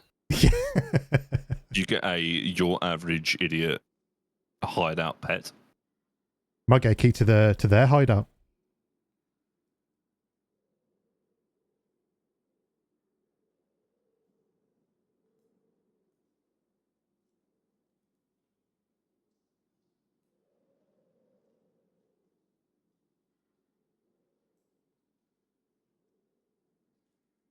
What's going on with AI enemy reaction, Dan? Okay, they've added a variation in AI behavior. When spotting another AI or player in PvE mode, behavior model is chosen depending on the lore relationship between the factions. Possible reactions are instant aggression and attack, friendly unless shown aggression, total friendliness, warning and attacking if not obeyed, neutral unless shown aggression. The choice of whether to be aggressive depends on the mood of the bot and the faction of the target. For example, if an AI bear encounters an AI USEC, they are more likely to engage him, but not necessarily 100% than they would be if encountering encountered another AI bear.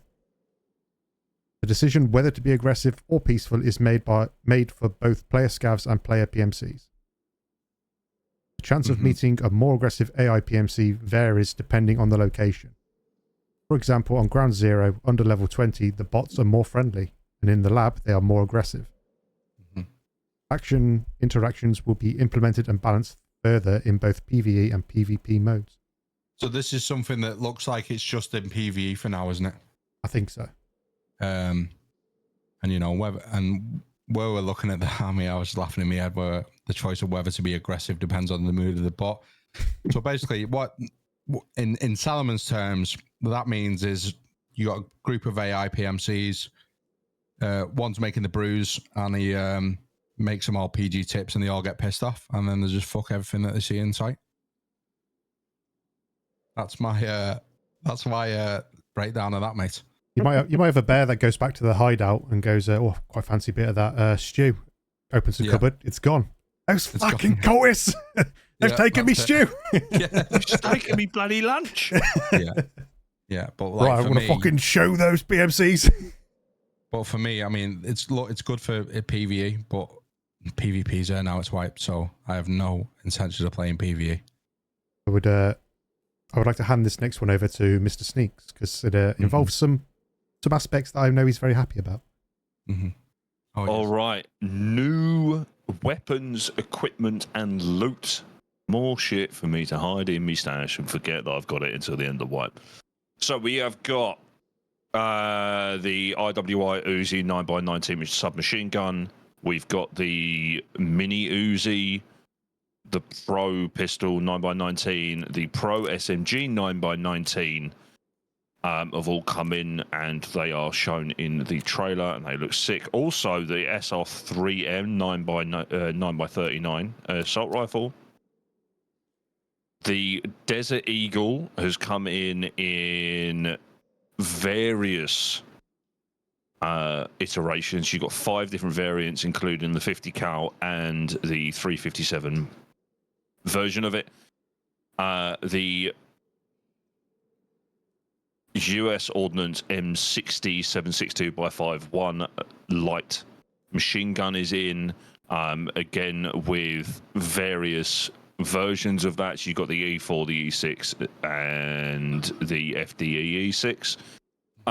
Weapons models have been updated. So the AS Val, the VSS, the Kedda, and the Klin have all had updated weapons models, so they are going to look a little more fancy. You have got the new caliber, which is the 50 cal Action Express round.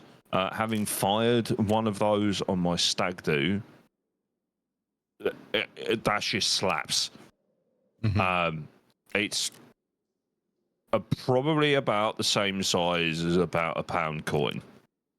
And my God, does that thing kick? You've got 4 different variations of it. You've got FMJ, JHP, Copper Solid, and Hawk JSP.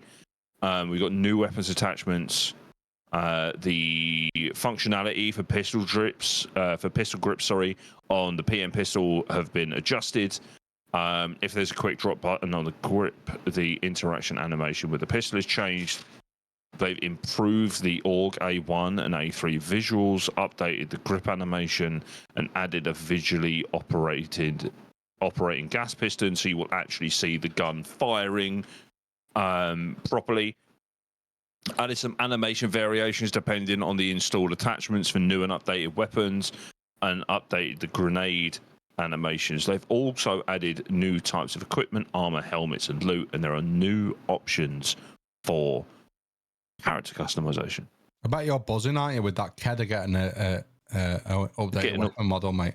All nice and shiny. Yeah, very excited, mate. And you go in and taking people's shins off. Yeah, it's. I just can't believe there's so many variations of the Desert Eagle, the Deagle. Yeah, there are loads because they've done it in. I think they do it in. I know they've only got 2 in the game, but I'm pretty sure they do it in 3 different calibers. I think they do it in 45, 50, and 357. What do you think if of I the new remember weapons, rightly? Samosh? I think it's pretty good. Obviously, new weapons are nice and easy to add, aren't they? Really, and it always gives a new variety. It's nice that these new weapons, especially the Deagle, from what I've seen, has got different skins to it. Yeah. So the goons can spawn with like tiger striped Deagles. Yeah. Which I think is pretty nice. Yeah. I think the main thing is this, what we're about to come on to, though, this quality of life improvement for the sites. I'm happy about. It's about time it's actually going to make things more modern. Do you think any of these new guns will be a meta? Probably not. No. Yeah, I think agree. so. I found my first scav run. I found an Uzi mag, and it looks like the Uzi mags are 25 rounds, which isn't bad. I'd be interested to see if there was any bigger, and I think it might add a bit of variation to kind of the SMG meta, which is usually vectors or PP19s, MP5s, that kind of thing. Still going to be vectors. It's still going to be M4s. People don't change. Like there's always an M4 kicking about with like 20 recoil. Yeah. There's always, the AKs that can go down really low, and because the PMCs that whether you're USEC, you can handle an M4 better, and whether you're a bear, you can handle an AK better. That always makes people draw towards them because they're instantly able to control those weapons a bit better as well. What do you think, Dan? I know probably Sneaks. I know Sneaks is going to get this reference, but I know when his insured Uzis come back, he's going to be playing Uzi Pinky Ring on repeat and singing along to it.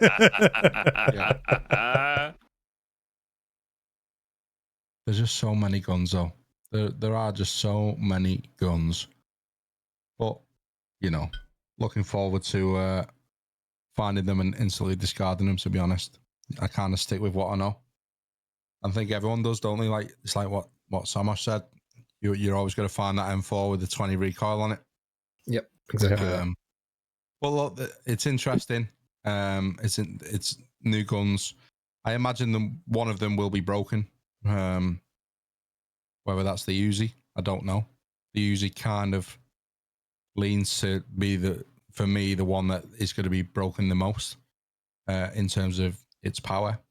But I'm sure over time, things will get nerfed or buffed if needed. And I'm interested to actually use the Desert Eagle. I saw a picture on Twitter before with a Desert Eagle with a Reap IR on it. Now, I don't really know how that image was on Twitter, whether it was photoshopped, probably photoshopped. But yeah, it's new guns. They were always going to come. And I think out of all them, I'm just finally happy that we've got a Desert Eagle in the game. Hercules says we need more bolties. Agreed. Yeah, I play sniper a lot, and I'm always happy for more snipers to come into the game. What's your go-to sniper, Samash? To be fair, it depends on the stage of the wipe. I like the M700. I like the Horus T5000. That was the one that I was using a lot when me and Sneaks were cosplaying Sniper Spotter. And the early wipe, the 215 is great. Yeah. PPO, baby. Love it. Yeah. Dan, could you load up a offline raid with your M700 and scope? Is the scope that you get with the M700, is it very... Oh, no, you've got the... use the... what is it? SR25? Yeah, no. Can you use the... Oh, the Mark 16. Mark 16, please, mate. Yeah, with the scope that's on that. Just going to run the loo, boys. I'll be back. Yeah, so that's the one that I've been using. That was the one that I picked up with a player on my second thing. And you do notice the difference in the scopes. It's quite nice. Yeah.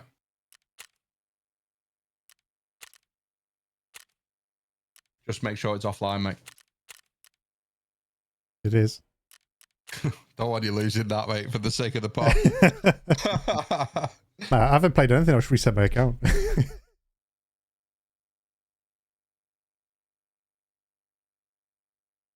He's gone for a piss to get his negative karma. Partisan's going to meet him in the bathroom. He's arranging a special deal with him. That's what's happening.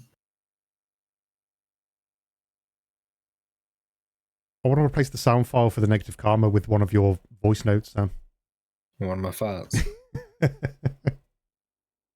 Just piece three of them together and make it like wah, wah, wah. A sad trombone when you lose karma.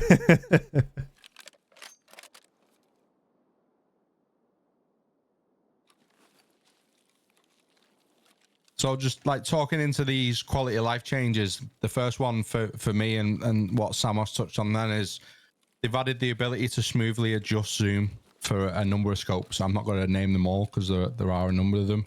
And if you are interested in the patch notes, check them out for the list of scopes. I just want to say as well, that looks incredible. That raid looks incredible. Seeing it, it's very, is that customs, is it? It is. It's the summertime foliage. Everything's a bit more colourful. Yeah. So you've got the M700 on there, right? That was the M700, yeah. So if you take out the other one and zoom in.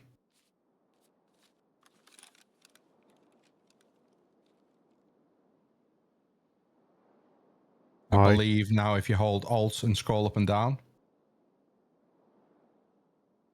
There he is. It's nice, isn't it? Now you still can flick between the normal way. That's really nice. Yeah, I like that. Yeah, my keybind on my mouse has stopped working for that. But I like it. I think it's a good change. I think it's a really good change. Yeah, all the keybinds have changed. Smooth. Yeah. It looks so smooth. It looks very, very smooth. And you can stop that any time, right? Yeah, you can. And it makes them scopes so much more viable. Mm-hmm. Like, rather than taking a voodoo and only doing long range or short range and no in between, yeah, there's no need to take like 3 times or an ACOG anymore because you've got the whole range between the 1 and 8 times. Yeah. I think it's a very, very good addition to the quality of life in the game. Mm-hmm. Yeah, it looks really good.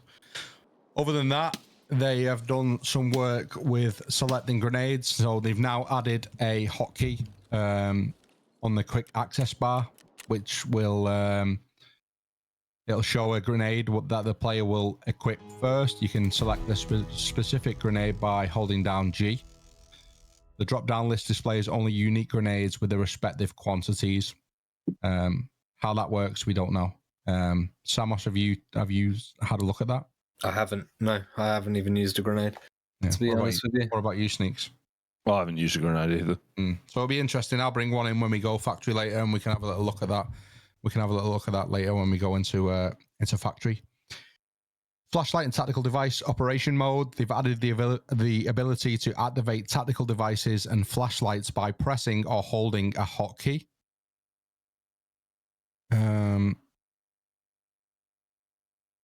They've added the ability to activate tactical devices and flashlights by pressing or holding a hotkey. Didn't they have that before? Where you would just press a button for your torch to come on. Yeah, but you have to cycle through it. So whether it means you can have it on like a specific setting, rather than having to click through to find your torch and your laser at the same time thing. Right. Okay. Yeah. Potentially, I don't know. Yeah, that makes sense. Manual value entry in game settings. They've added the ability to manually enter values in game settings. For example, when adjusting mouse sensitivity, it's not just a bar that you would move to the left or right, up and down, whatever it is. You can now input, and if you want your sensitivity on a certain number, you can do that. That's good. Hotkey adjustments. They've updated the sorting order of hotkeys in the control settings. So the action for melee weapon has been reassigned to you. Melee attack has been reassigned to you. Melee attack has been reassigned to you on double click. So melee attack has been reassigned to you on double click. Yeah, so whereas it was V before for a melee attack, V is now used for the mounting. So they've moved it to U. Yeah. I've swapped those around because I was used to it being on V. So my mounting is on U. Okay, yeah. They've simplified the objectives for tasks such as setup and long road. Not too sure how I feel about that because setup's one of my favorite tasks on the game. But I imagine they would have reduced the amount of PMCs you've got to kill, or I doubt that they're going to take the Ushanka away from that, right? Nah, I won't get rid of that. Long roll for sure is a good one. If they can reduce the amount of scavs that you've got to kill on Lighthouse, then that will be a good one. They've completely removed trade offers for Class 6 body armors, plate carriers, ballistic plates, and helmet modifications from traders. These items can now only be found in raids. That means that Kibber is going to be popping again, which is a good change. They've changed the availability of ammo on the flea market. Now all ammo with less than 42 penetration is allowed on flea market, with a few exceptions. They've increased the damage of 7.62 39, 5.45 39, and 9x21 calibers, and they've slightly reduced the damage of some 5.56 45 caliber ammo. Technical changes include equipment clipping. They've implemented the anti-clipping system. Now elements of helmets, glasses, masks, collars, headsets will be correctly displayed on the character with any combination. Now we always had that issue, didn't we, where things would just look scuffed on the character, so I think that cleans that up. In terms of animations, they've reworked the animation playback system to increase the accuracy of first and third person synchronization where possible. They've optimized left shoulder animations for more smoothness. They've added special door interaction animations. The number of interactive object animations will increase further in the future updates. Now, I imagine that would be where you unlock a door and at the moment you would put the key halfway up the door, right? So I imagine that would change that, but again, we can test all this out. That's not a problem. Graphics, they've redesigned the weather condition display system on the player's client, fixed the bugs that led to unpredictable weather conditions in the raid in certain cases. They've improved the cloud visuals. Clouds react to weather changes more realistically. Updated FSR technology to version 3.0. Removed support for FSR version 1. They've switched the in-game season to summer. So if you're playing a raid now, you're going to experience that summer season. They've improved sounds on environmental sounds. They've developed the component that tracks the position and rotation of the listener and moves the source along the predetermined curve, changing not only the position of the source, but also its exposure angle. By changing the exposure angle of the sound, it becomes more natural. Implementing a large number of different sound sources to enhance immersion. For example, the flow of water through pipes on factory, the rats running in the vents, and many small details that are randomly placed at specific points, from the fall of pebbles to the interface of electricity in the generators to the air coming out of boilers. So they've made some, obviously we got a little bit more to talk about on sound there, but it sounds to me like they've introduced a lot more noises, boys, and I just want to pause there for a minute and just pick up what your thoughts are. I mean, I was in a raid before and it almost felt like a PMC was proning next to me every 5 seconds.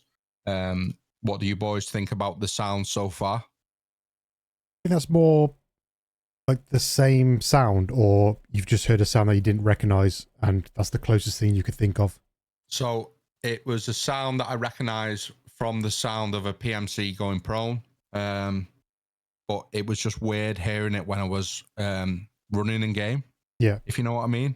I've had the same. I think it might be a bug because it is the exact same sound as a prone animation. Yeah. So it was very, very weird for me. Because you've always got that anxiety when you're playing Escape from Tarkov, haven't you? That, there's a player camping you, you're gonna get killed, and chances are if you hear the sound of a player, you're probably dead because they've seen you first. So yeah, that was weird for me. But in terms of, the water, the electricity, the air coming out of vents, I've not really experienced that yet. I imagine that will be more on factory, which we can dive into in a bit and see what that looks like. So the sound system performance optimization, occlusion calculation algorithm adjustments. They've transferred the whole algorithm to multi-threaded calculations, finalized the search and calculation of the angle between the source and the listener, improved the use of depth to determine its effect on the sound, improved the curves tuning, which is responsible for volume delay and sound propagation in complex geometry locations. With these adjustments, the overall sound is smoother with a better grasp of the sound source's location. They've made active headset adjustments, improved the separation of weapon sounds and other sounds into different compressor channels. They've added the splitting of sound subgroups and increased the number of customizable parameters for more control. They've adjusted the frequency response, noise reduction level, and compressor values, as well as the technical specifications to match the specs of the real headsets. They've recorded the real active headsets that you now use in game, the sound of shooting and the environmental sounds in them to allow further fine-tuning. The positioning of sounds, distance awareness, and the sound of in-game active headsets were noticeably improved. All headsets have their own unique equalization, resulting in a different sound for all headsets. They've done some work on the anti-cheat update. They've implemented protection against a series of exploits related to monitoring loot on players' location using forbidden software. They've implemented protection against a series of exploits related to network synchronization and unfair movement using forbidden software. And then they've made a load of changes, which I will spiel off now.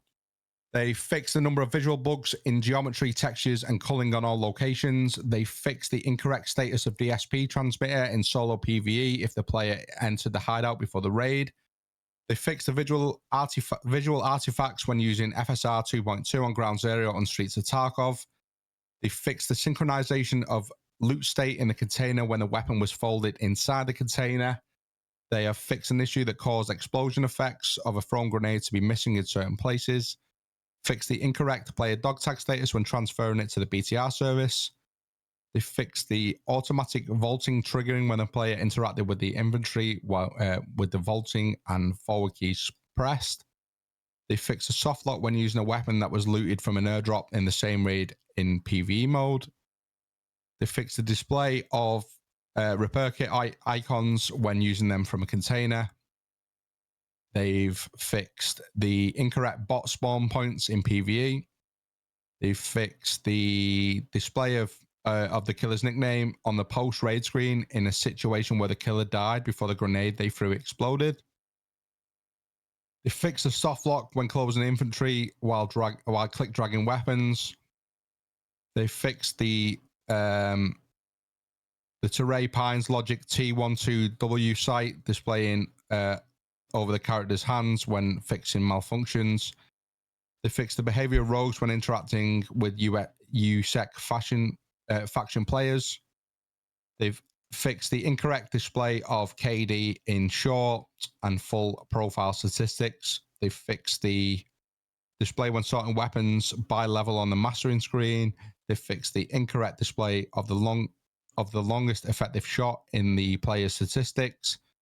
They fixed the soft lock when interrupting medicine animations in certain cases, and they fixed the duplicate task conditions in certain areas. They fixed the decal display in hideout, and they fixed the insurance letter storage time for the Unheard edition. Fuck me, breathe, discuss. They're all minor changes, boys, right? Yeah, they are. Yeah, they're all nothing really. Very situational, right? Mm. Yes. Mm. The thing is, I've already had the moving items error that has been around for years. I had it as well. Yeah. So it's those things I think players want to see fixed, not, oh, my hand's clipping for a site, or, that's not a big deal. To get it in a fixed and finished state for release, which they're hoping to do next year, it's, they want to fix on the bigger issues that have been around for a while, and the things that are griping players, not like, oh, my name didn't display correctly when I killed someone on the KD screen. It's the little things. Yeah, sure, they're easy and quick fixes, but they should be putting time into fixing the things that have been around forever. Yeah, agreed. Yep. Yeah, I agree. I agree. So that is Escape from Tarkov main game, and it took us 2 hours to discuss the patch notes. Yep. So let me put a coffee on, and I'm just joking. Do you want to play some Factory Boys to split up the discussions of patch notes? Yeah, we're going to have a wander around Factory. I'm down. Yeah. Have a look around it. We'll go and have a little look, yeah. Come on, then.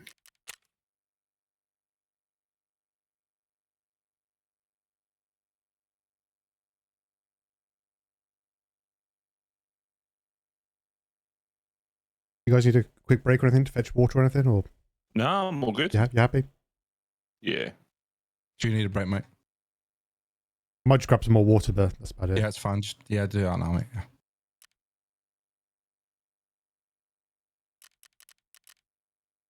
Right. Someone set up a lobby. I'll be back in a minute.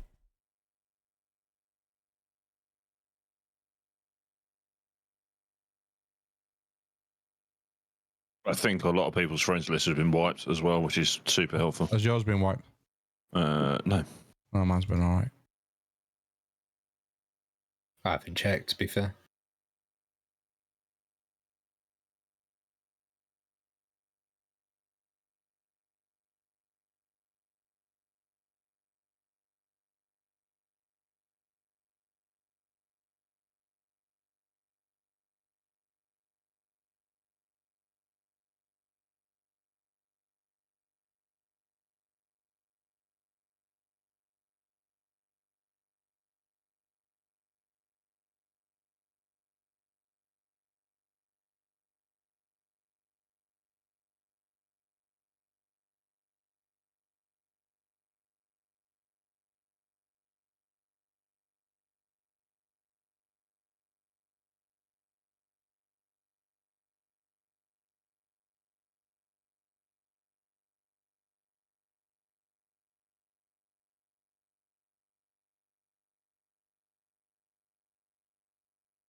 Do you boys like my new balaclava? The green I one? love it. Yeah. I do actually. It's pretty cool, mate. Not too bad, eh? See, it all looks clean now. Just going back to what we were saying about the clipping and what they've done there, it just looks really clean. I'm back. Welcome back. You might just have to invite him again, mate. Yeah. Now, I don't know whether this was a thing before, but something that I've noticed on offline raids now is in the ready up screen, there's a little information icon, and it gives you, like, the people that are not hosts, all the information about the raid. Like, this is how many, what the, like, low, medium, high on how many scavs there will be and stuff like that. Yeah. So you see the little next to weather conditions if you click on it. Oh, yeah. That's cool. That's not been in before. Make sure it's offline, mate, yeah. Yeah. Ah, we're a 4-man on factory. We'll dominate, don't worry. Tequila will be there and put us all in the bin with our M855. I think Pestilli got killed first raid by Tequila. Yeah. How quickly into the raid was it? Imagine not being level 9 from playing 9 rounds of arena, says Average Idiot. So apparently the XP is not transferring from arena to main game, which is kind of shit in my opinion, but I think it will over time. Yeah. Will it be backdated though? Probably not. No, of course it won't. Nearly broke my chair. It's all right, boys.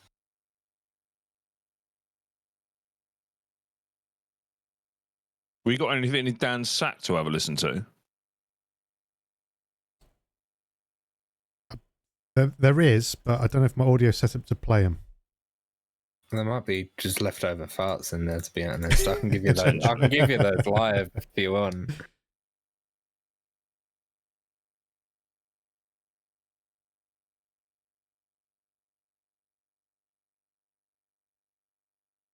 No, I think it was confirmed average. Well, I've played 3 raids on arena. I'm still level 1 on main game. Level 3 on arena. No, it has been confirmed that there's a issue and they've turned it off for the meantime. It's being worked on. You're level 9 with 1 raid played. That's something that we'll look into, that, but I'm certainly still level 1.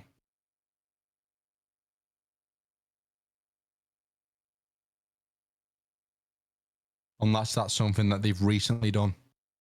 Yeah, maybe. Have you been playing? Have you been playing Arena since the game came back online? Average.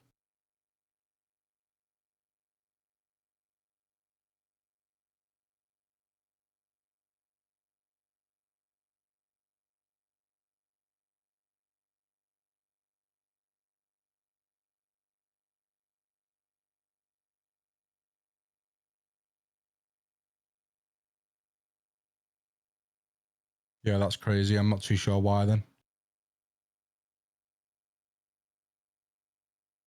Not too sure why. Didn't they mention that offline co-op was now going to be done locally? Yes. Why is there a 3-minute matching time then?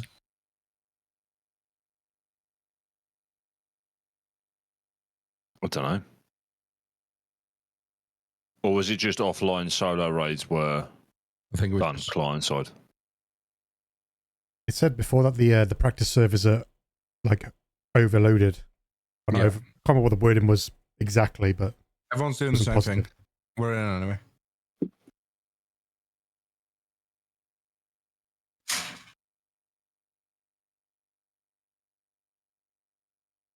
Someone else's chair just break then.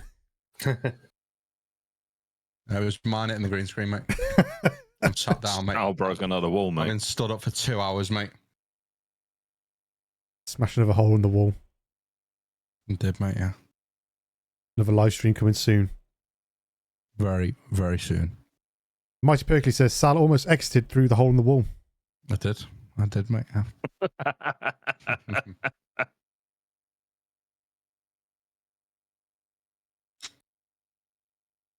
Well, boys, let's enjoy Factory.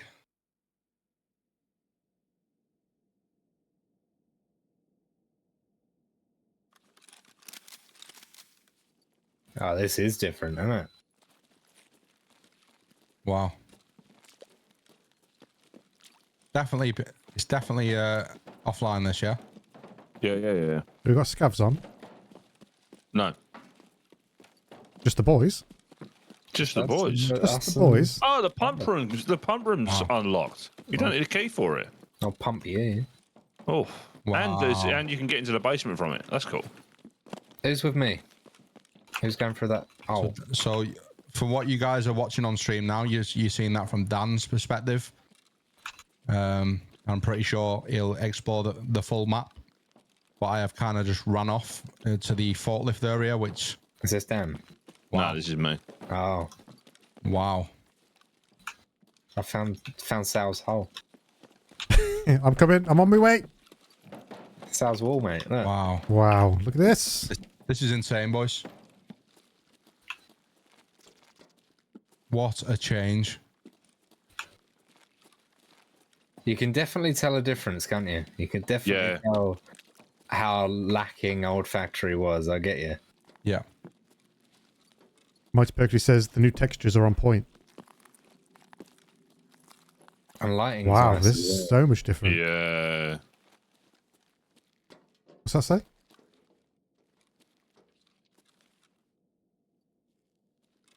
I think that says boob. Spat something boob. Except that's not an S. Oh, it's a 5, isn't it? My textures are so low on this laptop. I cannot read it. I completely forgot about that issue.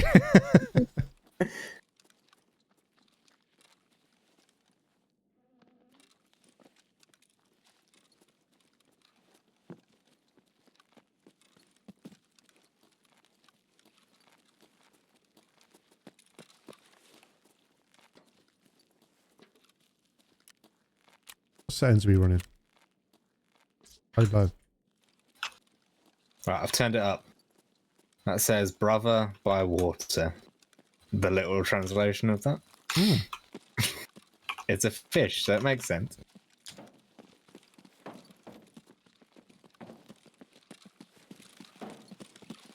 Oh, there's an underground bit here as well. Let's get acquainted with the circuit board. Let's have a look. Nice. Oh, this is insane, boys. Yeah, this is really nice. This changes PvP for sure. Yeah, that's what I'm worried about as well. There's nice, like, close alleyways though, so close range is still going to be a thing. Yeah. But you can see yourself getting lost in here, right? Oh yeah. Dead PMC on me. Which you can't This must be the factory exit, yeah. Yeah. The cellar exit. Yeah.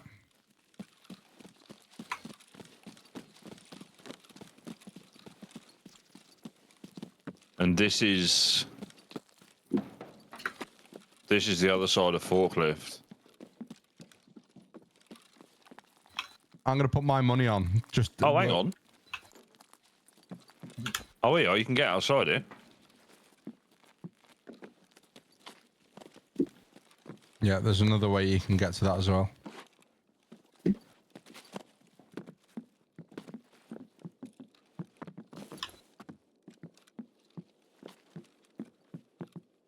Offices look insane, by the way. Yeah. And Skybridge is so good. All right. It's really exposed on one side, though, right? Yeah. What we got? What we got? What we got? What we got? Yes! You got a cellar, have you, mate? Nah, mate. We've got a Vaseline.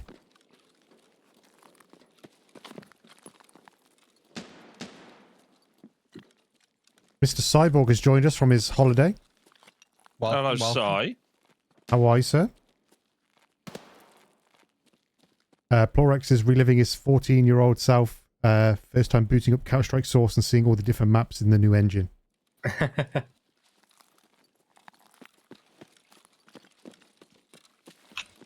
I like this outside bit. I think it's pretty cool.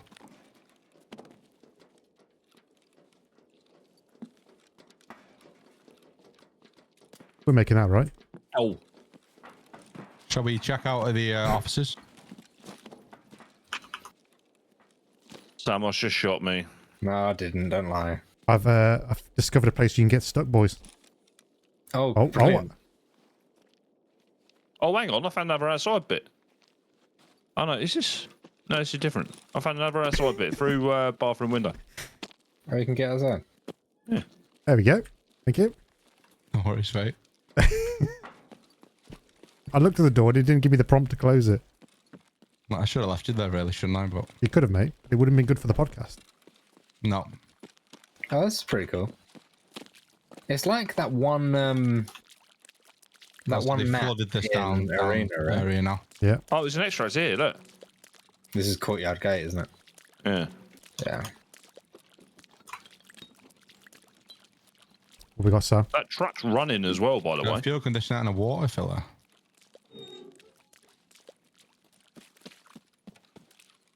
I don't know why I'm picking up things. This is offline, isn't it? Yeah. It's nice that you can see through these windows as well, so even being outside.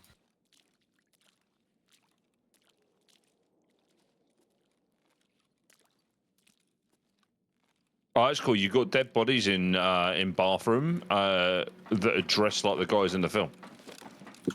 Yes.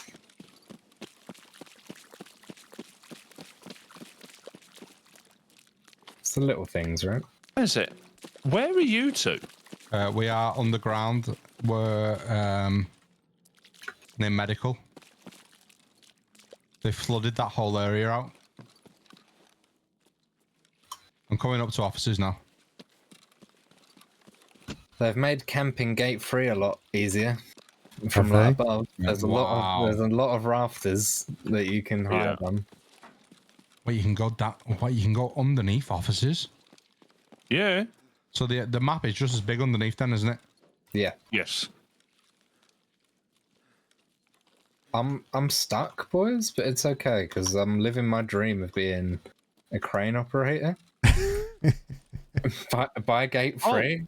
Is this a sewer extract? I'm stuck up here.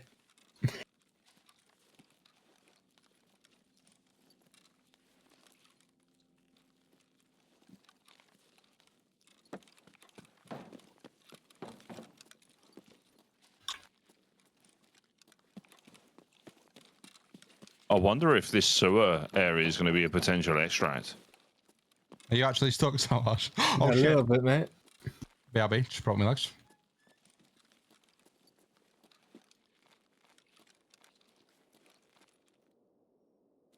The office looks really good. Yeah, it does, doesn't it? Office window actually leads You somewhere. are very stuck there, mate. Help me out.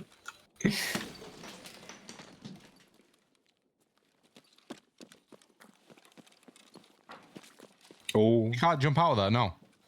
I'm stuck here on an invisible wall at the minute, but I'm spinning and it's Yeah. bringing me out the window a little bit.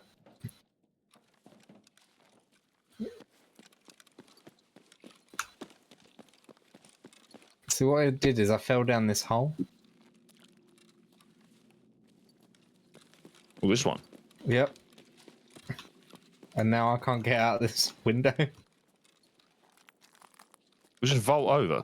It didn't let me do that, mate.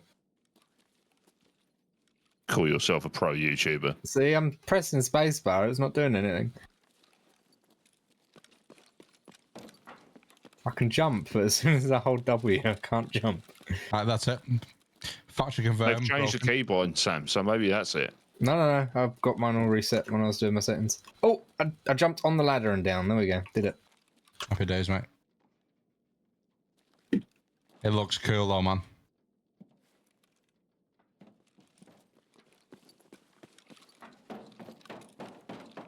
Yeah, this is nice.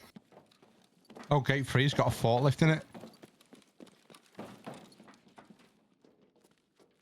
There's a forklift inside gate 3.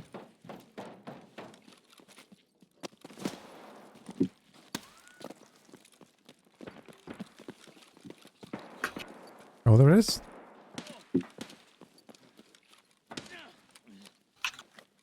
Ow!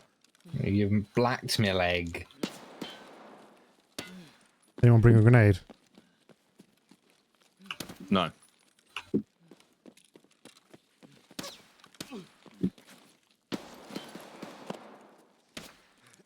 Give me that negative karma. Right, I'm out. Yeah, I died to Dan. And I killed one other. Yeah, Sally looks killed cool. me, mate. Yeah, it looks cool. Graphically, it's insane, to be honest. Yeah, agreed. And I think Really it's like that. yeah, it's a game changer, that, mate, to be honest. It's fucking hell. Where will the PMCs get the pistol kills now? Oh, it'll still be factory. They'll be hiding underground, waiting for Yeah. someone to come around the corner. Yeah. Yeah, no, it's insane. It's insane. Very cool. Shall we discuss what has been happening within Arena? Because I believe Arena's had a wipe, Arena's had a patch, and it's had some very interesting changes. I think it'll take less time to get through that one as well. Especially because I'll have no input because I don't play the game. Now you will have input, mate. You've got to play 2 hours of it now, then we'll discuss. All right, wait for me. So, Dan, what's been happening in Arena, mate? Just fetching the patch notes now. Wow, imagine not having them already. You knew this podcast was coming, mate. I was in OBS. be I was doing things over there. I'll blame Snakes then. Whoa! Yeah, come on, Sneaks. Who playing that? This update has brought a full profile wipe. As part of the update, the progression of presets as well as player ARP has been reset. ARP values have been adjusted as follows. Profiles with less than 2000 ARP rating, ARP is set to 1500. Mm-hmm. Profiles with more than 2000 ARP rating, ARP is set to 2000. Mm-hmm. So that sounds to me like if you was a bit of a chad at the game, then You got a little head start. you got a little 500 ARP head start, yeah? It's like a bit of a soft wipe, isn't it? Yeah. Then comes the big one, the custom preset system. Sal, do you want to take over this while I boot up the game? Yeah, no problem, mate. So they've added the ability to create a fully custom preset, and you can customize the equipment available for each class, weapons, and attachments. Contents of chest rigs, plate carriers and pockets, and the character appearance through different uppers, lowers, and masks, hats, and eyeglasses. There's a total of 12 custom preset slots for your player, 3 for each class. The custom preset rules are as follows. Each piece of equipment has its own metascore value, a universal unit for evaluating the item effectiveness. You can use and customize any equipment available to the class. Custom presets have 4 metascore bars: firepower, defense, utility, and total metascore value.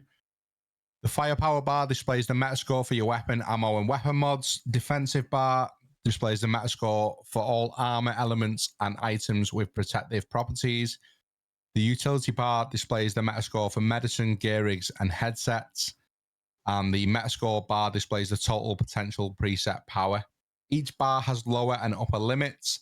When creating a post, when creating a preset, you need to balance its equipment in such a way that the amount of metascore does not exceed the bar limits. What do you think of that, boys? So they're forcing it to be balanced. I like that. Yeah. So basically, you can't run like tier 6 armor with 995 with... Yeah. There's got to be a drawback to your kit. Yeah. Yeah, a compromise somewhere. So you'll either have meta armor and shit ammo or the other way around. Mm-hmm. Yeah. Yeah. Mm-hmm. Yeah, that's pretty good. Yeah, I think that's a really good change, to be honest. Yeah, and the fact that now each class has 3 custom preset slots, so a total of 12, and 3 for each one. Yeah, I think it's a really good change. I think it's a meta score. Yeah, it's a really good change. It just stops you from running the meta. I'm gonna be quite intrigued to see whether tournament providers allow for those kits to come in, or if it's gonna be sticking to the pre-existing presets. I imagine it would be pre-existing, right? But I mean, It would that make would sense. mean that Yeah. it would have to run on an older version of itself. Would it? Because the Well, presets are still in there, aren't they? No, I think they are like in a limited version of what it used to be. it's Right. 3 for each class. Gone are the days of the HK, mate. Yeah, gone are the days of the HK. But talk to us a little bit about the preset sneaks. Yes, mate. Dan, can you put patch notes in chat? Please and thank you. Oh, amateur hour over here, can you believe it? Again, I blame snakes. Yeah. That's entirely fair. It's entirely fair for that one.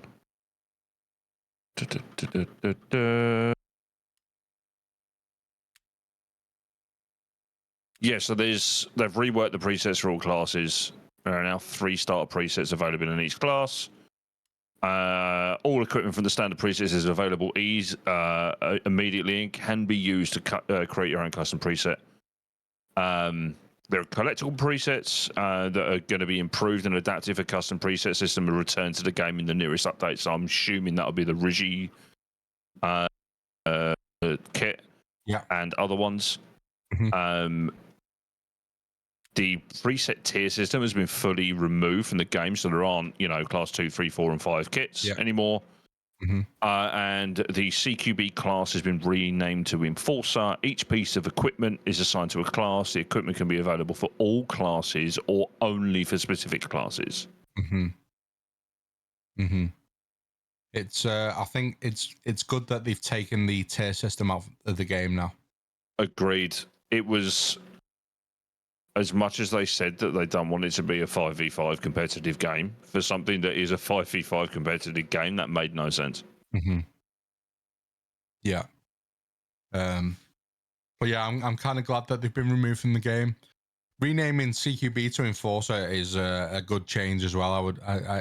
I feel. I think Enforcer sounds brutal, doesn't it? Yeah. So yeah, I'm kind of happy for that. What's your thoughts, Samosh? Again, it's Arena, isn't it? I mean, the name change, sure. Yeah. Again, does it need to be specified on the patch notes? Mm-hmm. Probably not. Mm-hmm. It looks good. I haven't played in a while, so forgive me if I'm wrong, but is the layout of the actual screens you're on now, Dan, is that the same or different? That looks different to me. Completely different. This is completely different. This used to be like a tree of classes that you could work your way through. Yeah. And it's now been reduced to 3 plus the custom area. Mm-hmm. I believe this page didn't exist before. This is all new. No, it didn't. It's all new, mate. Yeah. So what I was saying, what we were used to, Dan, is running any class that you want. Now that you can only pick the 3 presets for each class. Yeah. Or you can either pick the 3 pre-made presets, or you can have the option of putting 3 of your own custom presets in there as well. I think it's great. I really do think it's great. There's an incentive to play to earn GP coins now. Yeah. Yes. Rather than just shipping them over to main game. Yeah, that's right. Yeah. So just diving into the armory arena, which is new, which is what you can see on our stream now at the moment. That is the Escape from Tarkov Arena Armory, and it acts as an equipment store and handbook. You can buy equipment for 2 main currencies, rubles and GP coins. To purchase some equipment, you'll need to meet certain conditions, such as daily task completion or reaching a certain character level. Some equipment will be available when you unlock or purchase certain weapons, such as basic weapon attachments. Some equipment is available immediately at the start of the game. In the armory, you can see the links for any equipment. For example, you can see what equipment can be installed on a particular item. All ammo and armor elements, which include ballistic plates, except for a few of them, are available immediately and do not require purchasing and unlocking. The cost of conditions for unlocking new items have been balanced, thus every player, regardless of the result in the match, will be able to purchase the items they want. And that BSG have said that they'll continue to closely monitor the progression balance and make adjustments if necessary. Now, I had a look in the armory before, and it was very, very confusing to me. I think it looks confusing to me as well. I wasted a large number of rubles on a MDR, and didn't really know what I was doing with it, to be honest. So it's a new thing. It's something that people have got to get their heads around, right? But I think it's good. I think it's a good step in the direction of the game. I think it is, but also all they seem to have done is remove the tier system and replace it with another tier system that you just have to grind to get GP coins and whatever else for. Yeah. If that makes sense. Yeah. So, yeah, I'm not sure how I feel about that. It makes sense, like the custom presets and the fact that you can't just go, okay, right, I'm going to do Meta HK with X, Y, and Z on it. Yeah. But, And I think you've got to level your guns as well to get attachments. Yeah. Which is pretty good. That's what we're showing on stream now. Yeah, that's why I brought it up. Yeah. So, Dan, what's your? I'd say that obviously this is going to be the first time that you've seen this. What's your immediate thoughts on it? I would like the option to still have like the tier system in some capacity. Because like with what we've been doing on my channel, we kind of got to expect people to have custom kits ready now. Yeah. True. But before you could just get people to hop in, pick something at random, have a laugh of it. If you don't like it, change it on the next death. Yeah. I think it's going to make people have to be a bit more committed to it. Even if they made agreed. even if they made it so there's two different game modes, right? So one will be the tree system, one will be this. It's easy to implement. They already Yeah. had it, so Yeah. it's one of those if it ain't broken, don't fix it sort of things. I don't think that it needed to change. No. Can you, looking in the armory, can you pick what meds and stuff you have? It was in there, yeah. Right, so I've got an issue with that.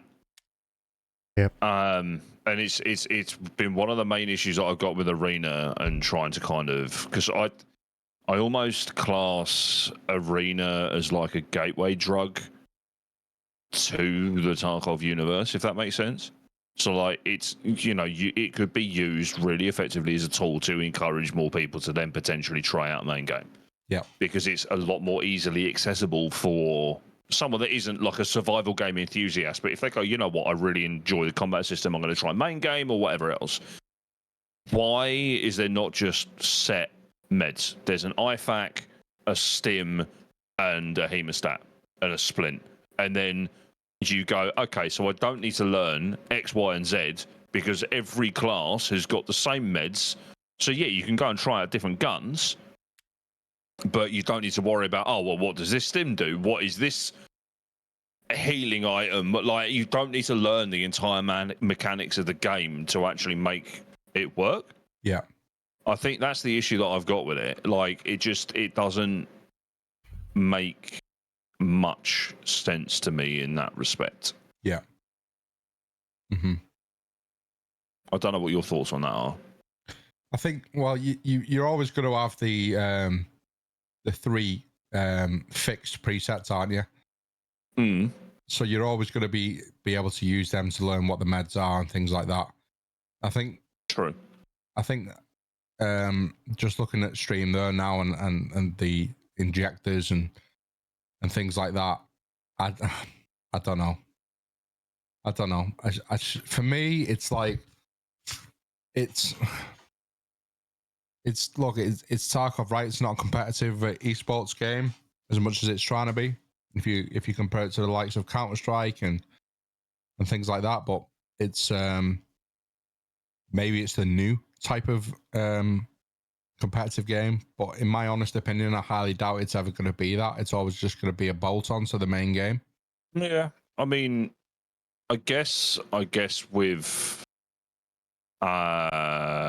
games like, I don't know, Rainbow Six, you got different operators. Same with Valorant, they got different skill sets and whatever else. So you would need to learn them anyway. It's kind of playing devil's advocate for my own point, you know.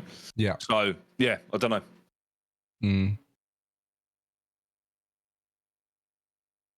David says he thinks it has legs if the maps get better. I think with Blast Gang as well, 100%. I think Blast Gang's changed the actual angle of Arena, in my opinion. But Blast Gang, we've all said this, it should have been there from the start. 100%. It should have been there. I've got a question for you as someone that isn't an Arena player.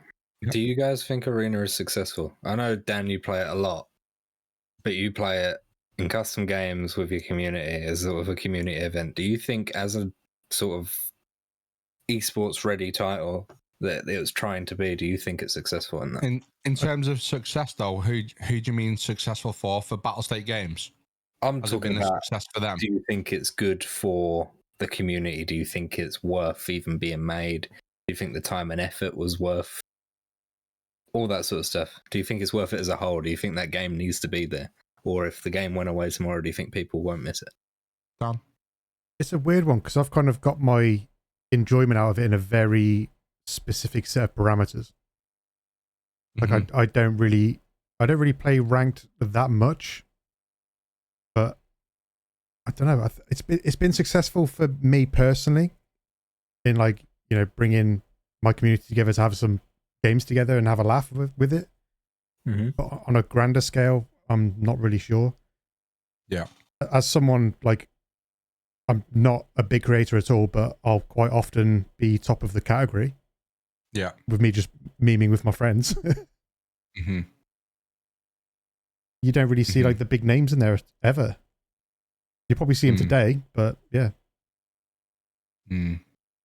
I think it's doing better now than it was when it started. 100%. I think if they had pulled the plug on it a couple of months in, and they hadn't introduced Blast Gang, and they hadn't made a lot of these changes, and like they hadn't introduced Last Hero, then I don't think anyone would have missed it. Yeah. But I think now, when you've got people like the Hunt that are putting on tournaments that are drawing in over 1,000 viewers at a time for a game that is definitely struggling to find its feet, I think it's definitely improving. I definitely think it's becoming a game that is going to have legs and is going to last. Yeah. And I think if they made it more accessible for your average computer gamer, or even if they made it more accessible for people that have got, because I mean, we spoke to someone when me and Dan were at Insomnia. We spoke to someone that was like, I really want to play Arena. Like, I love watching people play Tarkov, but I can't because I've got a disability. And it's just not optimized for controller. I wish that Arena was optimized for controller. I think a lot more people would be inclined to play it, especially if it was accessible on Steam. Yeah. But a lot of people played it at the start because it was new and it was fun and exciting. And then when, it's just 5v5, whoever kills the most people wins. Yeah, I completely agree with that, mate. Yeah, I think it was. I think the way that Arena was launched was. It was poor. It was poor. Yeah, it was poor. I think it was a. I thought it was a terrible launch, and for Arena to be launched on a platform where we were watching it in the scenario where it was competitive players playing each other against each other. And then for Nikita to come out and say that Arena's not really designed for esports, or it's not, that's not the intention for it. I thought that was silly, really, because look, you only have to look at a Counter-Strike major, and you look at it. It was a very similar setup. Yeah. It was a very similar setup to a Counter-Strike major, and I think it was a poor launch, and I think you was absolutely right. We all played it, and then it was a case of. I think everyone went in there with and this might be down to how it was marketed, really, but everyone went in there with the intention of this is going to be, the next competitive game. Arena's really got legs, etc., etc. But really, it was just team deathmatch, or it was, red versus blue. It was a poor launch. I thought it died off very quickly, and then. With Blast Gang coming into the game now, it's kind of brought that, I don't know, that kind of like esports angle back. However, it's still not been marketed as an esports game. It's always been considered as part of Escape from Tarkov. But what Nikita did say is that he wants the intention of the player to play Escape from Tarkov Arena as well as main game. So I think. We just have to see how it works. We just have to see how it works. And I think some of the changes that they've made to Arena now, I don't know. Are they for the better? I don't know. They're new though, aren't they? So it's going to take time for everyone to get used to and it's a wait and see sort of thing, right? Yeah. I think, But has it been a success? No, in my opinion. Not to Battle State Games. I thought it was marketed very poorly. I think... Go on, Dan. I was going to say, like, it was just a weird way to launch it as well when they did it in the waves. Yeah. I thought it was marketed poorly. I thought it was it died off very quick. It had a huge peak and then an even bigger drop off. Yeah. People played it because maybe they were fed up with main game. It would give them something else to do, but. I think only once the changes to XP and rubles were transferable from that to main game, people then started to take more of an interest in it. I think it was just the main game, though, right? It was what? Sorry, it's only because it benefits the main game, though. Exactly. Yeah. And look, we all play Escape from Tarkov for the main game because when in alpha stage, it was the main game, and that's all we knew. So when you can play Arena and it has benefits to the main game. I think people started to come to it then, and then obviously Blast Gang was announced and dropped. Last Hero was brought, and like what Dan says, Dan has a completely different spin on it because we have such a good community of people who join in with community games, including myself when Dan hosts them. It's a good tool for a creator. But I don't think it was a success. I think it's got a lot of benefits for the newer player as well, right? The newer player of main game Tarkov, because I think one of the things that a lot of people struggle with is PvP and how to fight in close quarters. Yeah. As you go and play a load of Last Hero for a few hours, not only are you leveling your player, which is a benefit, but you're also learning how to fight up close and personal. You are, with no risk. Yeah, you are, yeah. So I think that's definitely a benefit. And I think one of the biggest issues is, right, and I know, Nikita said this and he wanted people to play both and blah, blah, blah. And I know that Nikita and Battlestate have got a very specific vision of what they want from Tarkov and from the Russia 2028 world and universe and stuff like that. But I think when you're releasing a game, and I think they definitely started doing it, but when you're releasing a game that is definitely, not necessarily intentionally aimed at being 5v5 competitive, but very much looks like a 5v5 competitive game, he needs to listen to the community. Average has also made a very, very, very good point. When big streamers play Arena, they don't say that they're playing Arena on Twitch.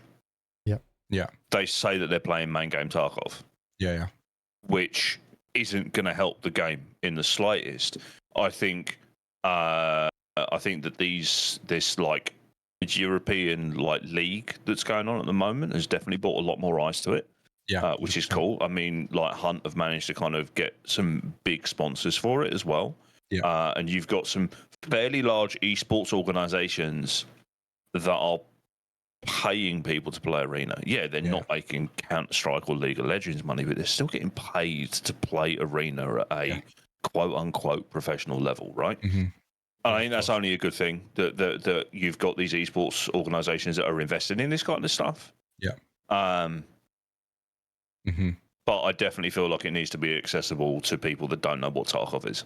I think like you got to take your hat. You got to take your hats off really to what Hunt have done with Arena. Absolutely. And I think this European tournament, I'm hooked on it. I'm absolutely hooked on it. I mean, I've always liked that competitive scene, whether that's, playing Arena or, playing Counter-Strike.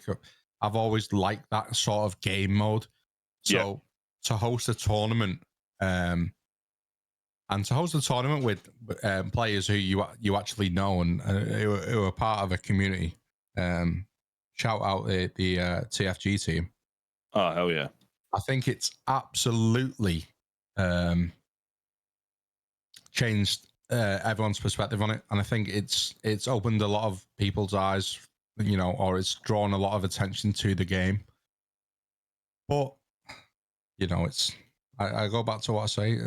I actually don't think it's been a success. I really don't think it's been a success. But it looks like we're on that incline again now.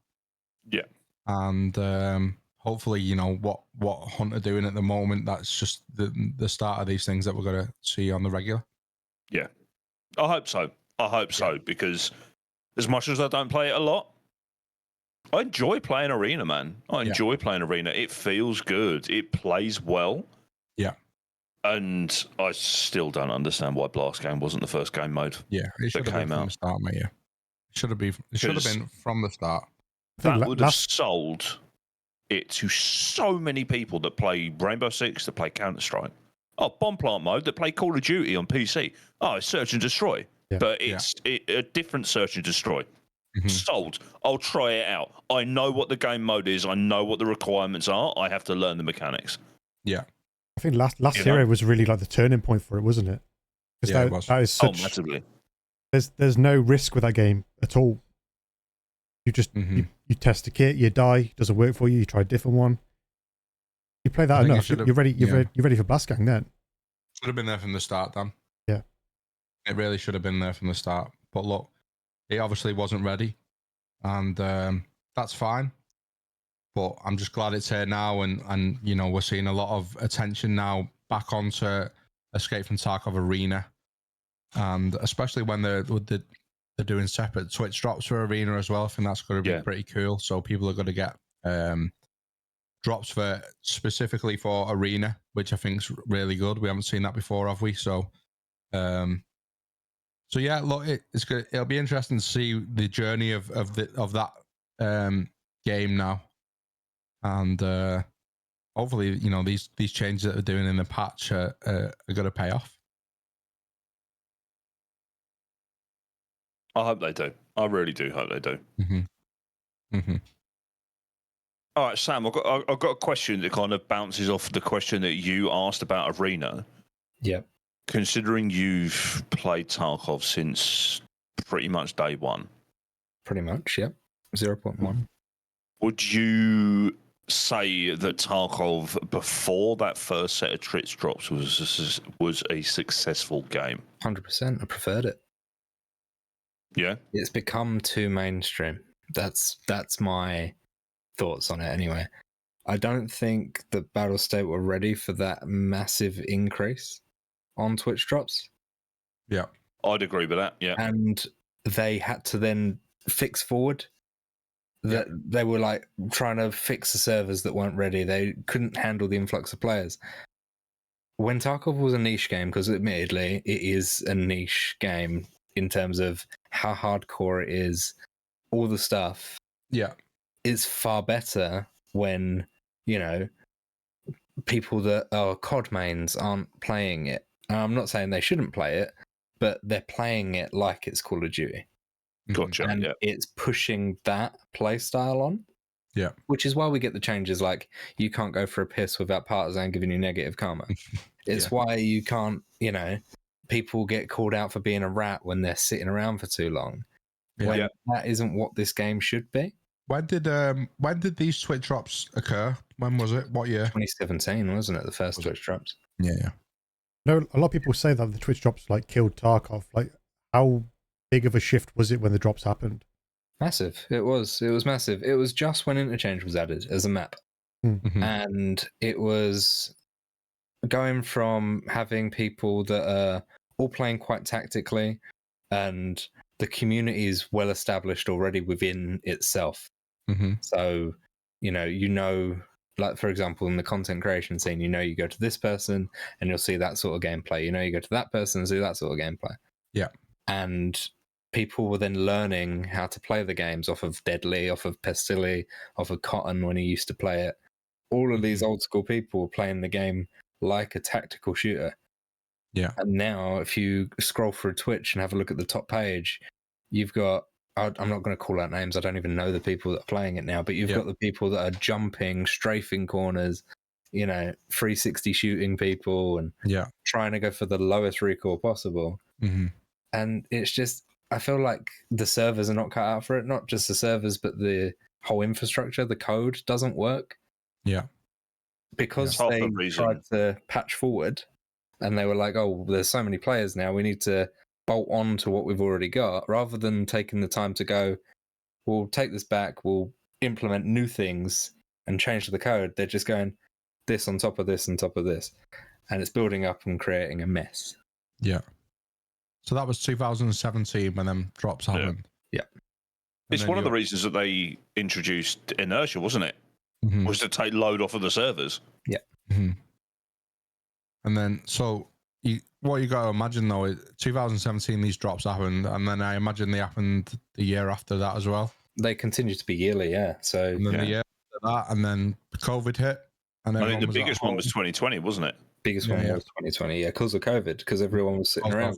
COVID, yeah. So you'd have had them drops in 2020. Everyone was sitting around. That's probably when you noticed a lot more content creation around Tarkov. Yeah. In 2020. Literally when I started. Yeah. That's literally when I started playing. Yeah. So for me, like that era, it was popping, mate. It really was popping, yeah. So I feel like it's when you've come from. So I was playing the game 4 years before you guys started creating content. Yeah. It's hard for me to I've dedicated so much time into this game. I've got like 17,000 hours in this game. Yeah. It's a long period of time. So I can Tarkov is always going to be a successful game. Yeah. You know, it's never going to die. So when you see these people on Twitter, like Average says, the vocal people on Twitter saying that, you know, 2 months into the wipe, oh, it's dead, no one's playing it anymore. Yeah. That's not the case. You're just going back to how it was when the people that are dedicated to the game are still playing it, but they're playing it the way that they want to play it. So you're not going to have people running around corners and jumping around 360ing people. You're not going to have that fast-paced gameplay. Yeah, but you sit on woods for a longer period of time. Yeah. And you notice it. Yeah. And I think you Florix get players. It is 2019 that the first drops were. Well, that makes more sense then, doesn't it? Because if drops came 2019, the game became popular. The developers would have realized, shit, we've got this whole new audience of players now. We've got this whole new, we've got this massive chunk of cash in the bank. They may have had plans during that 12-month or 24-month period. Then COVID hit, and it's like, shit, workforce has been reduced. You know, there's a lot of restrictions in place and things like that. So it's and it's like I'm in the same boat as Dan. We both started playing in 2020 properly. I had the game since 2018 but never played it, or played it very rarely.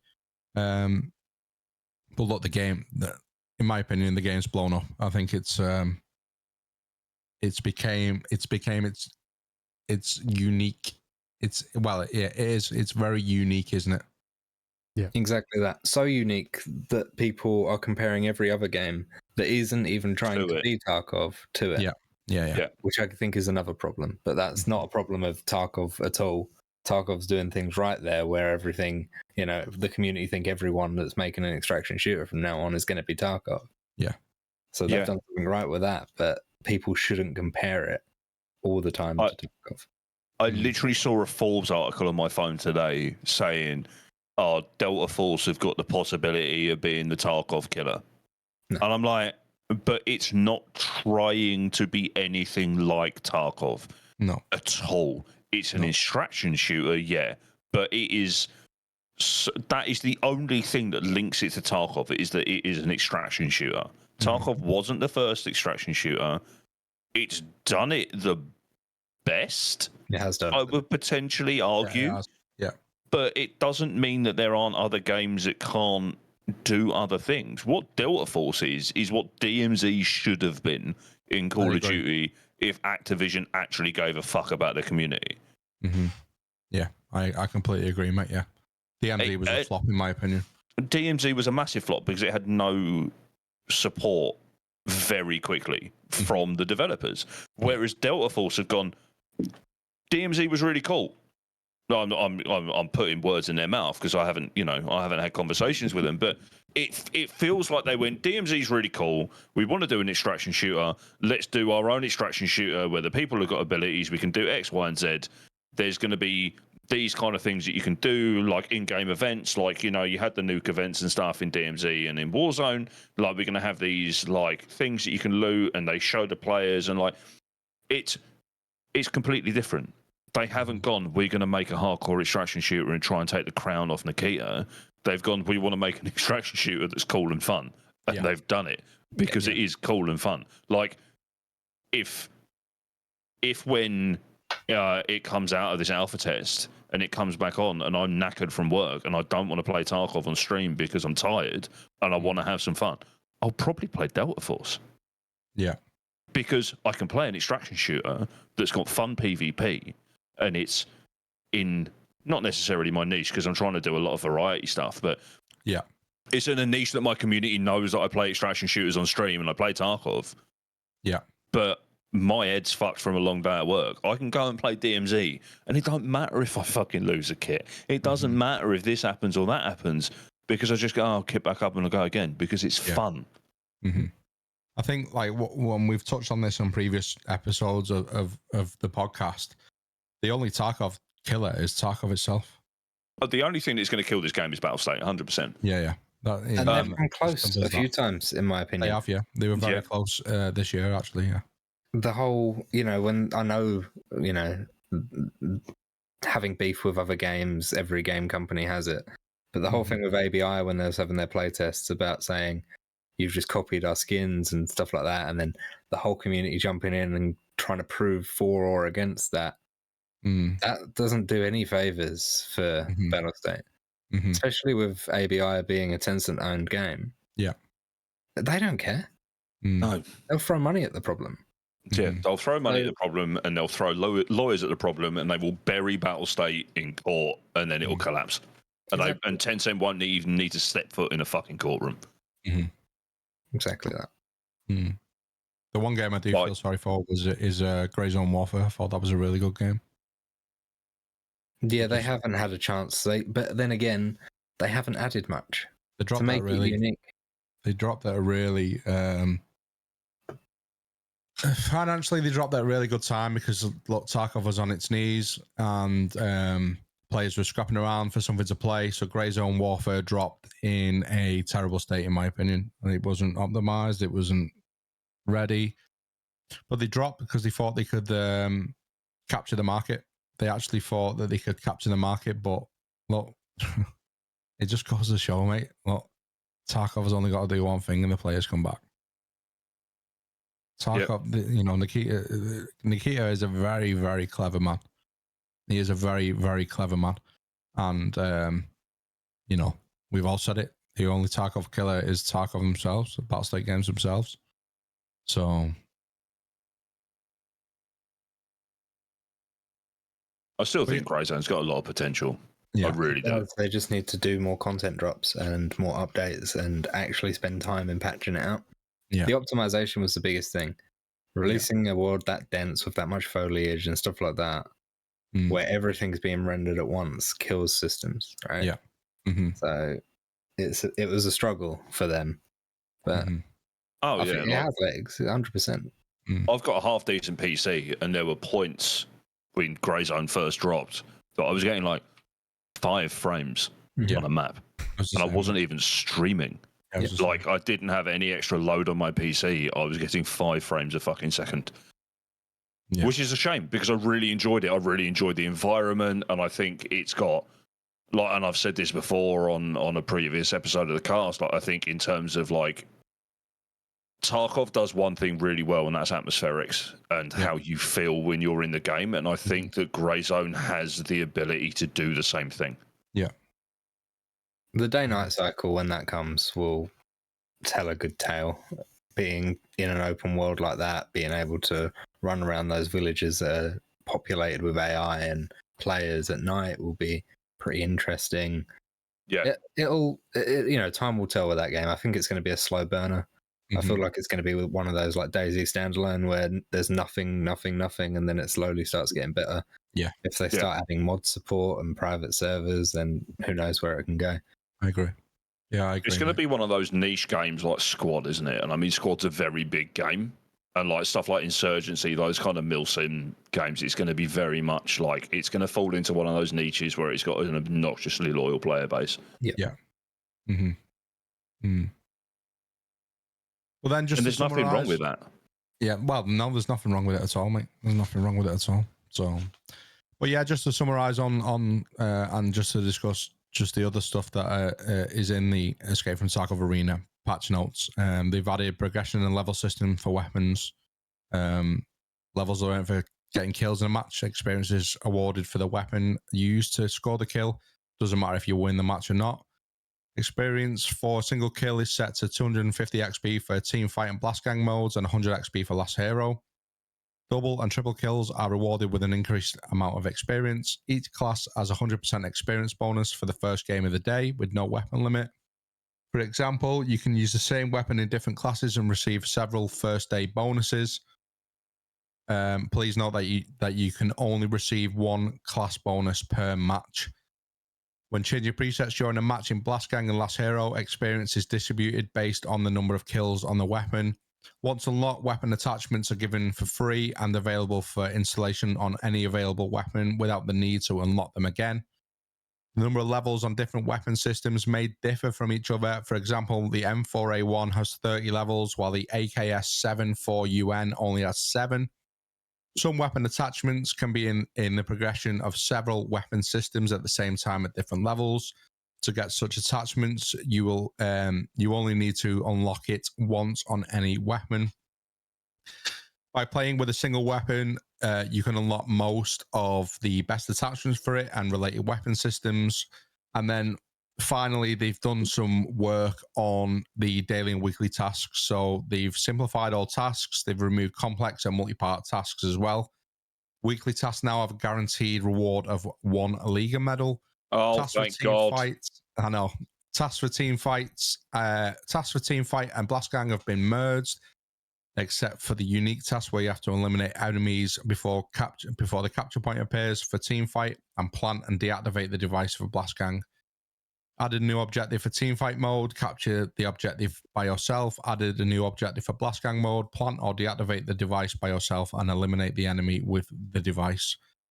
And they've changed the starting items for the following editions. Standard edition, you start with 600,000 rubles and 50 GP coins. And the Rizzy edition, you start with 800,000 rubles and 100 GP coins. So that kind of wraps up what they've done in Escape from Tarkov Arena. A shorter patch in comparison to the main game, but obviously, Arena is a bit of a different game in comparison to that. So they've made some good changes, boys, but time will tell. Time will tell, in my opinion. Average is making bank. To the Liga yeah, average is making bank, and I think that change to the Liga medal progression is huge. Yeah. It's huge. Yeah. Like, I mean, obviously this is purely from like a content creation point of view. Both me and Sam were trying to get Liga keys, Liga medals, so we could do the barter trades to get the keys for the lockable rooms in on some of the maps. And I think there is actually now one on Factory, so the bottom office in Factory is now locked. Yeah. Whether or not you can unlock that with Factory key or it's some kind of like other situation, I'm not sure. But we shall see. But yeah, very, very, very interested to see how that plays out. Yeah. And the fact you'll actually be able to get them now rather than Yeah. which is always massively helpful, to actually be able to get a thing, to actually do a thing and use it. Because, like, obviously, Ontorius did those videos of unlocking Grumpy's rooms 5 times, and, like, that was very cool because, you got a lot of good shit out of that. And I want that good shit. I want to use that good shit. Yeah. And I also, want views on YouTube so I can get more ad revenue, please and thank you. Yeah. £2.50, not cutting it for you, Sneaks. It's £2.80 now, thank you, mate.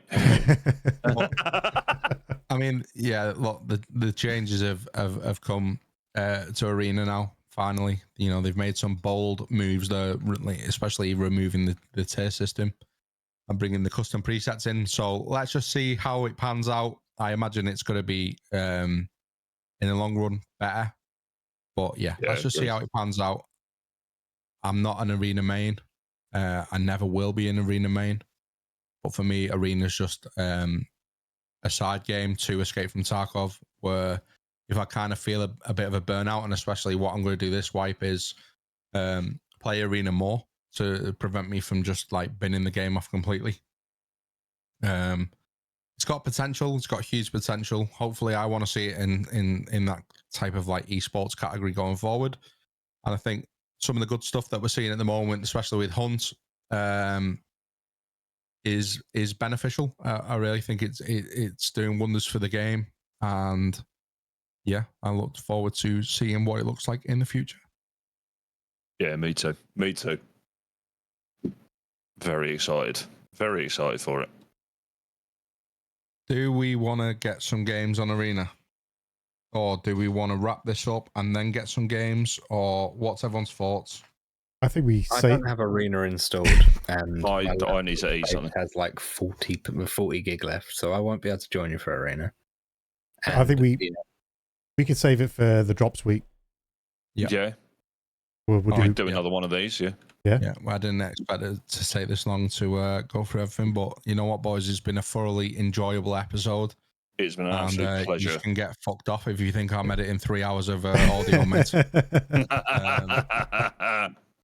we yeah. just full sending this one, are we? I think. Yes. I don't think I can edit 3 hours of audio, mate. To be honest. Oh no, you can edit it. It'll be out tomorrow, won't it? Yeah, There you go, chat. Hour and a half. We cut don't down. sleep, out mate. Yeah, tomorrow. I've got something to just do gotta- between scav ones, Just right? got to finish like taking the plaster out to the skip, and then You know, crack on with the editing. you know, piss off. That's what's behind his green screen. Just a bunch of editors to edit his audio. Yeah, Just a little Send room. it off on Fiverr, mate. yeah. Sky, you need to get on Arena as well, mate. Yeah, he does. We've He tried. absolutely We've does. tried to get him involved. Yeah. Are you? What's your plans for streaming then? When are you next live? Wednesday? Tomorrow? No, You're not live, right? I'm not live tomorrow. I'm working with Hunt Premier. Okay. What Then, about? I'm looking at Thursday. Okay, that's fine. All right. Well, look, guys, we've kind of like overrun on what we wanted to do, and I think community games isn't going to be a part of tonight now, so do apologize for that. But you can check out Dan's stream under twitch.tv/I'm Dan M, and we will be playing some community games over on there if you want to come and get involved in that. It's a load of fun, and we always like putting RTA in the bin. Yeah. The whole It's reason we do honestly, it. it's just let's just bully RTA for like 3 hours. But I just Great.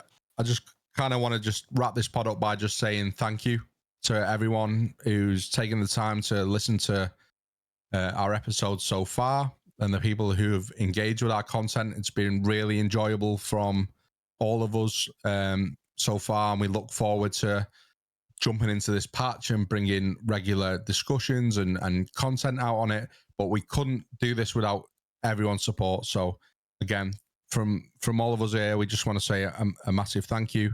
And I want to say a massive thank you to Samosh as well for taking the time to join us on tonight's episode and showing his lovely face. He's a name that's always come up. He's Yeah. always come up. Like we've always wanted to have Samosh on here to come and talk. Yeah. And we couldn't have thought of a better episode to get him on. I want to say we'd love to have you back on again, Samosh, so we can like talk about your history of content creation and dive into all that. 17,000 hours, really? Yeah. About that. Yeah. Over the 8 years or That's so, I reckon insane, so. mate. I say today's been that's very insane. very much about what's gone on today and what's coming up. But yeah, to get a bit of history about you would be a lot of A fun. I bit think. more of a deep dive, right? Yeah. 100%. Name a time and a place, guys. I'll be here. Yeah. We're all here now, and we got like 5 hours. We can. Yeah, just start now. Yeah. I've already been the 5 a.m. gym off tomorrow, mate. I'll still be on main game, mate. You'll still be editing by then. Yeah, 5 a.m. wake up. 3 hours podcast, yeah. But what we will do, we will publish this podcast over on our YouTube channel, so you can catch up at any time that you want.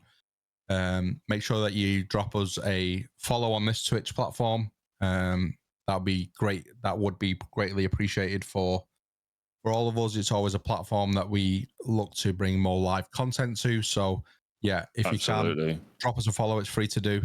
And yeah, anything to add, lads? Samosh, where can we find you, mate? On YouTube, just Samosh. And you might see a video there, here and there, maybe once a month or so. I'm not really focusing on the whole content creation as much as I used to. It took a toll on my mental health when Tarkov went in the bin. Mm-hmm. So I decided to do photography instead. So that's sort of what I do now. Mm-hmm. No, I'm sure there's going to be a graphic setting video, though, right? Surely. I'm working on it. Yeah. No, I must admit, Samosh, like, your photography skills are unreal, mate. They are, especially with an iPhone. Amazing what you can do with an iPhone. Amazing, right? Yeah. I've posted the links to his channels in the chat, so please go over there and subscribe. Appreciate it, guys. Yeah, do that. And don't forget, these guys have got, well, some of these guys have got drops on either arena or main game, so be sure to check out your Unheard guys on the drops weeks. So hell yeah, baby! I've got drops on Friday and Saturday, I believe. What time of day, mate? 2 p.m. till 2 a.m. on Friday and on Saturday. Right. Okay. Yeah. So are you doing like non-stop streams then, mate? Yeah. No, absolutely not. I'm going to bed in between because otherwise I'd have to do a 36-hour-long stream, and I don't think I can cope with that mentally. You won't. You won't do a 24. You know what? That is correct, mate. Yeah, I will not do a 24. I currently peak at 21.5 hours, but I do have something planned, which will 25-hour stream. 25. It'll be very Time soon. for the rebrand, baby. Salomon 25. There's something in the mixer. It'll come very soon, but yeah, you know, with the 24 Streaming on Mixer. Wow. Yeah, isn't that dead? No. I've bought the rights back. We're going again. Oh, nice. So you bought the rights off Microsoft. Yeah, I bought the rights, mate. Yeah. See if we can keep the website live for 21.5 hours. Yeah, that's it. Yeah, I think we can do it as well, boys. Yeah. So I've got every faith, mate. Dan, tell the people where they can find you and. I'm Dan M on have you got everything. Arena drops? Have you? Everyone does. Okay, so if you want to get drops from me specifically, then you can find me. I'm Dan M on Twitch. They are going to be the best drops. True. Yeah. Best drops, best content, best fart noises on the Twitch.television. So I don't think I'm getting drops for EFT, so I'm going to make the most out of the Arena ones. Yeah, don't blame me, mate. So what we'll do is we'll edit in our usernames into this video now that you will hopefully be watching on the YouTube channel. So yeah, make sure that you engage with everyone here, and yeah, I just want to say a massive thank you again. Yeah, thank you very much. I really do appreciate it. It's been a great fun doing this actually live. It's been cool. I would like to make a little suggestion. Our ex-host is currently live on Twitch. How about we raid him? Yeah, perfect. Yeah, sounds like a plan. Guys, that's been episode 10 of the Unheard podcast. Thank you very much for taking the time to chill with us. We appreciate, it's a very busy period of everyone's Tarkov gaming. But yeah, again, thank you very much for the support so far. We look forward to bringing this out to Spotify, Apple Music, YouTube, etc. Follow us on our socials. You can find us mostly at the Unheard cast everywhere. And yeah, I think that's about it, boys. I've got a picture to go and pull off the wall now. I'm gonna go far. Love you, bye. Love you all. Good night, everyone. Later.